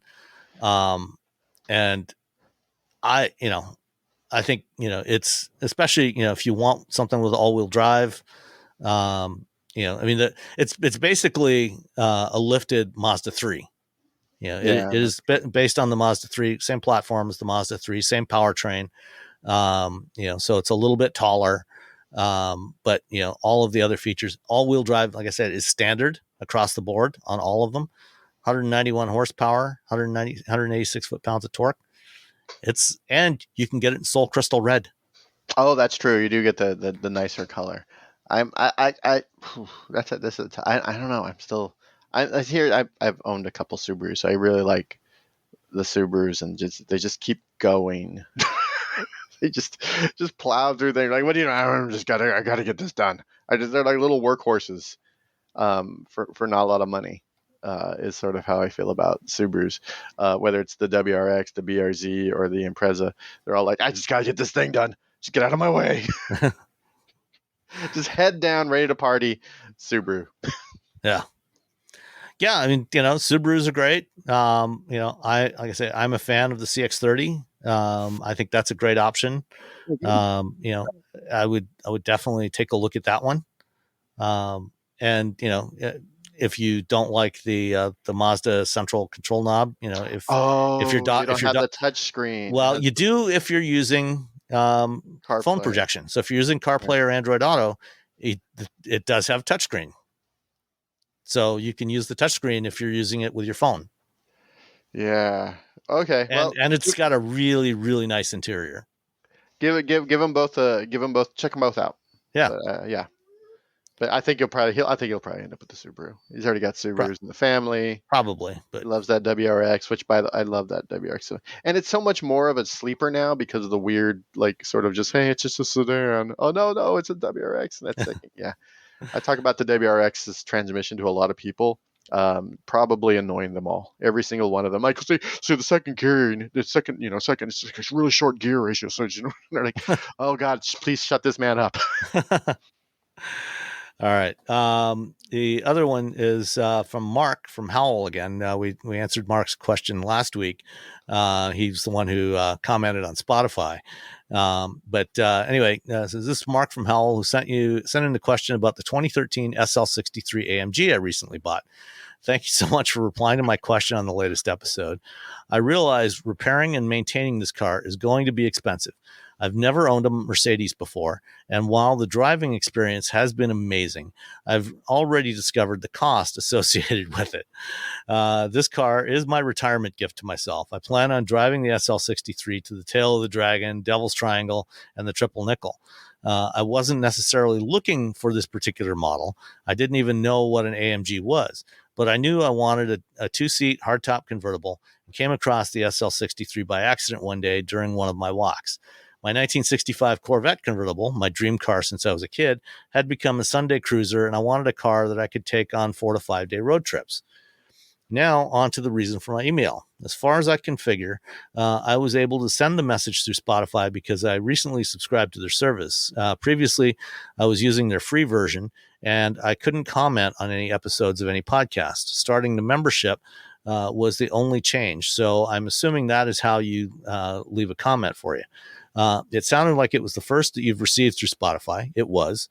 I'm an Android person, so I don't listen to any of the podcasts I'm subscribed to through iTunes or the Apple Podcast Catcher. I'm also an Android user, and I use Pocket Casts, which actually works on both Android and iOS. So you might want to give that one a shot if you're not happy with the Spotify interface for podcasts. Also, I found out about your podcast because I used to listen to the Tech Guy with Leo. Unfortunately, I found him somewhat off-putting when the conversation turned to EVs. From his tone, he sounded like if any of his listeners drove gas-powered vehicles, they were behind the times or idiots. I wouldn't go that far. I don't think Leo. Leo likes what he likes. Yeah, and then, yeah, exactly. Worst case scenario, my daily driver is a 2022 Camry hybrid. It gets 45.5 miles per gallon, and I never have to worry about someone bringing me a 5-gallon canister full of electrons. Thanks again for the service and entertainment you're providing. 45 miles per gallon. Live the dream. That's all I'm saying. So I mean, between I like that it went from we're talking about an AMG the SL63 to a 2022 Toyota Camry hybrid. And don't forget the 65 Corvette that he still And the has. 65 Corvette. I think these are all like the daily driver. That makes sense. Using the AMG versus the 65 Corvette for those longer road trips makes sense. Mm-hmm. Everything about this makes sense. Good job. Yep. Mark, you're a proper car owner. You got it. You got it nailed, Mark. All right. Thank you for reaching out, and we will talk to you all next time. Bye. With so many options, why choose Arizona State University? For me, the only online option was ASU because of the quality. Their faculty was really involved with their students and care about your personal journey. The dedication to my personal development from my professors, that's been extremely valuable to me. Earn your degree from the nation's most innovative university. Online. That's a degree better. Explore more than 300 undergraduate, graduate, and certificate programs at asuonline.asu.edu.